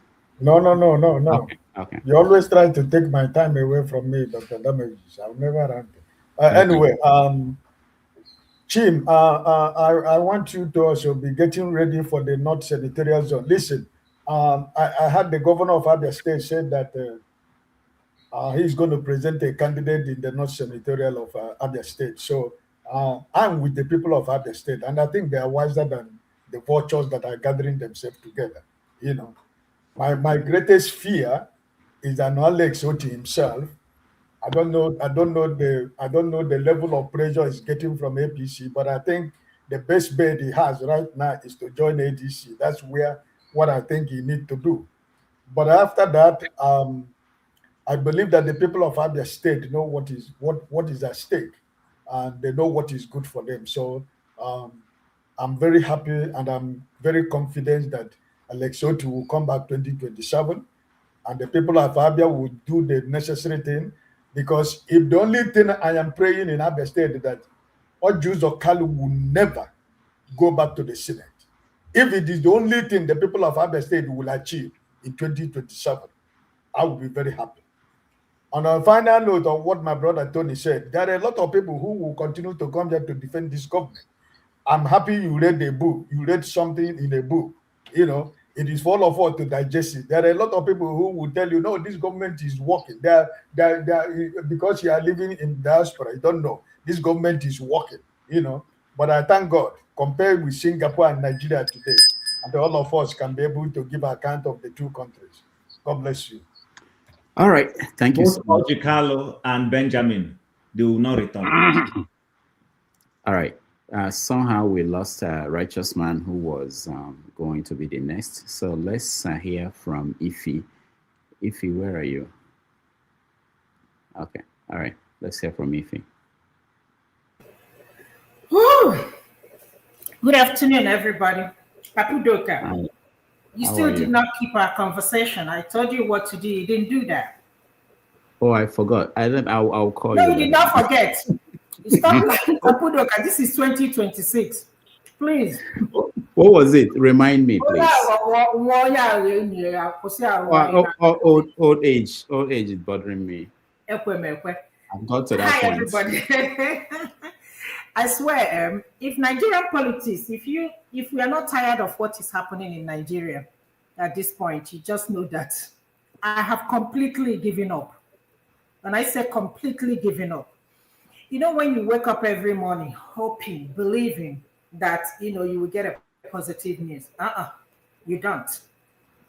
Let us start from Delta State. I was listening to Arise news the other day, and I'm looking at a state like that with the vast allocation that they get. They bought vehicles for their legislators. If you travel from Onitsha, just as a balloon, there is something they call the Ndaguluwo, right? Meaning that is like a death trap, the roads. But the most important thing the governor was able to do is to buy cars for the legislators. At the end of the day, I asked myself, what about ordinary citizens? And then you look back, guess who? The people supporting these people are the poor masses. The poor masses are hailing them. Let's not even go to what is happening in Rivers, just because of one man's selfish interest. Just because one man. I saw women throwing wrappers from week. I said this last week. I was looking at the highest paid legislators in the whole world. Nigerian legislators are the highest paid. And then you ask yourself, what are they actually doing for Nigeria? Absolutely nothing. It seems like it's only one person that we have in that legislator. That's Natasha. And I know somebody asked Natasha, where do you get this money? My question, I was like, why are you asking her where she got the money from? The most important thing is that she's doing something. The money she's getting apparently might be less than what Jose Carlo and his brother and co and all of them are getting. So the question is, what are they doing with the money? You can't boast of anything. Very Dark Man is currently in Morocco and showed the road. Look at Morocco. But he made something, he said something. He said that if you look at it, all the African countries that have the other skin, go look at those countries. They are way better than other countries with other, with my skin color.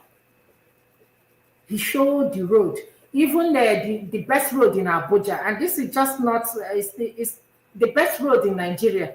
It's like the least road or the worst road in Morocco. And we are giant of Africa. Come to think of that, our president, we haven't seen our president since 28th or 29th of last year. We don't know where our president. If I ask maybe a couple of you guys, nobody know where Tinubu is. And we have a president. What my brother said earlier, I think Jade, or I can't remember who said that. That is the only way that country, we can actually get that country back. P2B is not gonna, because the damage has been done. Where are you gonna start? Even if P2B wins the election today, where will he start? The corruption in Nigeria is, I mean, it's not unthinkable, it's so unimaginable. I mean, it's just literally everybody's corrupt in that country. It's just like order of the day. Then they're talking about the taxation. Who are you gonna tax? Are you gonna tax ordinary citizens selling vegetable in the market? Are you gonna tax ordinary boy running up and down to make ends meet? Who are you gonna tax? You're gonna tax the people that you have not created jobs for. Who are you gonna tax? And we Nigerians are busy clapping for these crews because they are thieves. You can't tell me otherwise. Wike is busy trying to see if his son is gonna contest for legislation, I think a House of Rep. This former Ebonyi State, I heard he bought this thing for his son. So it's gonna be, country of particular of concern, just like Trump said. So after them, they will hand over to their children. So you're gonna tell me how this man's son is qualified to be? I'm not saying that he's not qualified, but why should he be him? Why? Ojo Carlos' daughter is an ambassador. And what are we doing? And I keep saying it every day we come here, we talk about the same thing over and over again. For the past 4 years, prior to the election, we were talking about the same thing. Today, again, we're here talking about the same thing. My question remains, what is the way forward? This is the same question I will keep asking every day. What is the way forward? Today, we had one, which was to allow one of these countries to take over Nigeria, African countries, America to take over Nigeria. Do you sign up for that? That was from the recolonization. So let me tell you, whether they don't take over, tell me what you have enjoyed as a Nigerian citizen. No, I'm just saying. You are in New York. We're coming with options. One of us came up with that option. To colonize us. Yeah, recolonize. Are we not better off if they colonize us? No, are we not better off? I'm not against you it. People are talking about the oil when what's his name? Trump wanted to, in Nigeria. People are worried about the oil. The oil, tell me what benefits? It's not that we're even buying gas cheaper. So I'm just saying that we're gradually coming with solutions. Somebody has suggested that, and you think it's gonna happen? Oh, if we push for it, if all of you vote for it, and we tell America that. What is vote? Do we know? If we tell Trump, instead of going for Greenland, there's something there. Just Nigerians are saying, come and forget it. So what I don't understand, why are we still talking about the election in Nigeria? Look at the charade we had in 2023. Yeah, is that an election? And you people are hoping that something positive is gonna come in 2027. How? Tinubu, I listened to Chido Dinkalo. He said what he said. I love that man to bring him back. He said Tinubu doesn't need election to win this thing to win this thing. All he needs is the INEC chairman and the legislature and the judiciary. That's all he needs, and that's true. And that was exactly what happened in the last election. So that's the same thing that is going to happen. Even if all the governors decamp to APC or decamp to PDP, Tinubu will still win the election. Let us stop deceiving ourselves. All right, Ify, we are out of time. They will kill me. The producers, executive people behind the scene. I just thank you so much. And one day we will have a longer conversation on these topics. Righteous Man, it's just because you are joining us from Nigeria. I really wanted to go. Your videos, I didn't play them today because I didn't see you, but we'll play them another time. But Thank you for joining us. You have 2 minutes to rant. Dr. Damages, good evening. Ify, good evening. KJ, AY, and those in the comment section. Sincerely speaking, I'm still in the capital city of Owerri. Very soon, it will be 2 months. I left Lagos to the east, and I have seen much more than what I ever thought could be possible. You see, those who are not living in Nigeria, those who comes and spend 2 weeks and leave, will not give good account of things that are happening on ground right here. The truth is this: if we come to this platform for comedy's sake, we know we have come here to play around with words and then perform our talented comedies in diverse way. But if we come to this platform with honesty, truth, no matter how bitter it may seem to, then we will make progress.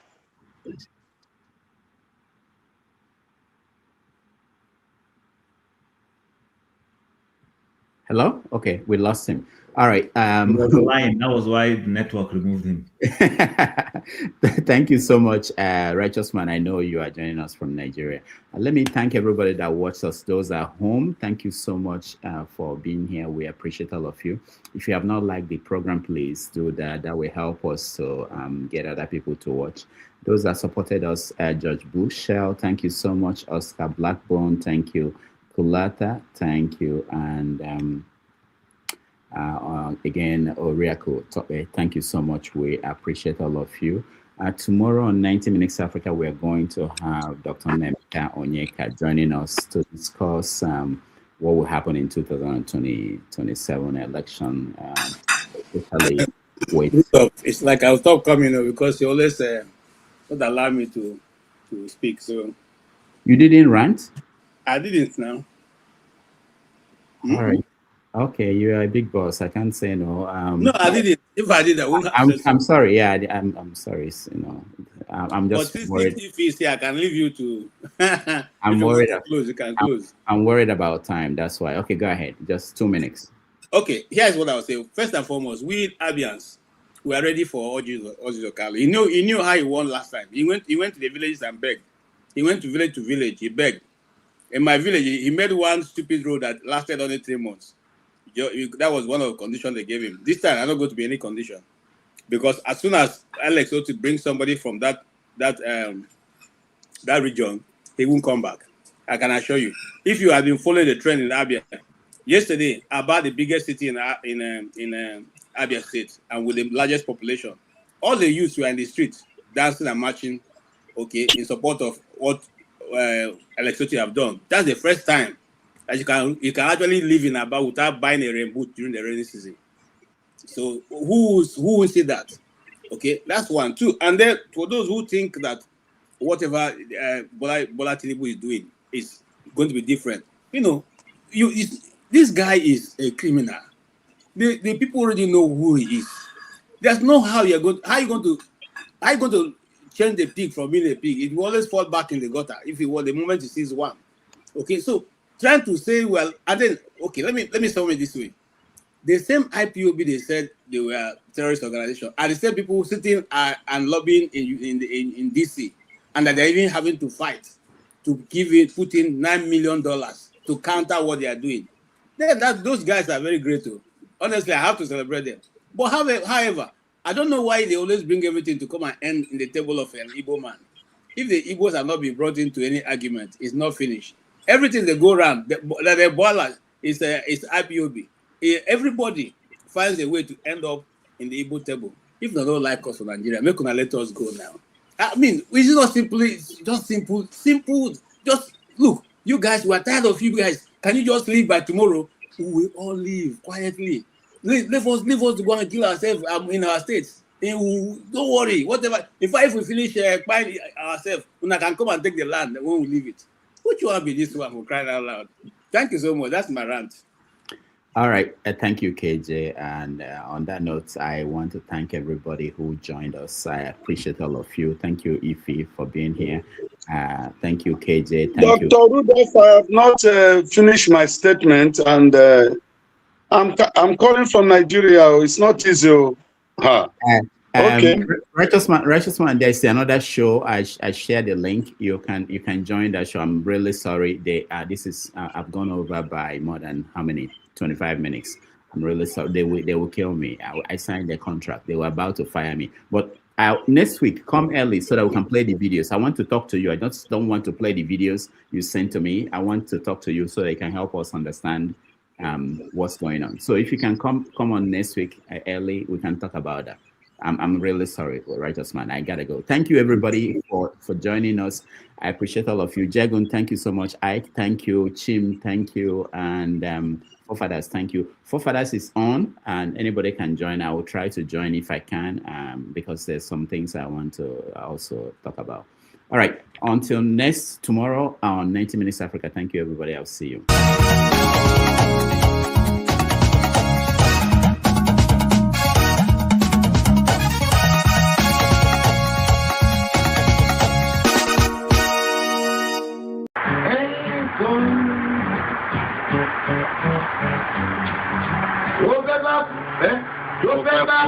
Tó fẹ́ kú torí ẹ̀ o.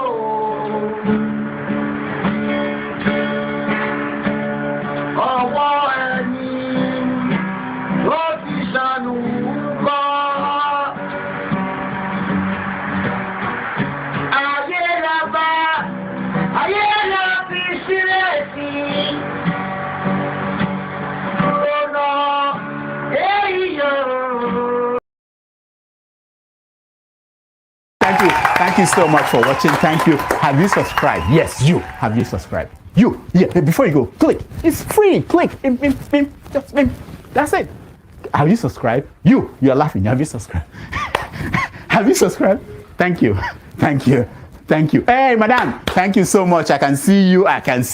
We have to get to 100,000 subscribers. By the end of the year, how are we going to do that if you don't subscribe? Yes, you. Yes, you're about to click off. Why? Have you subscribed? It's free.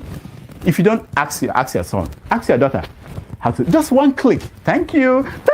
I see you. Aha. Thank you very much.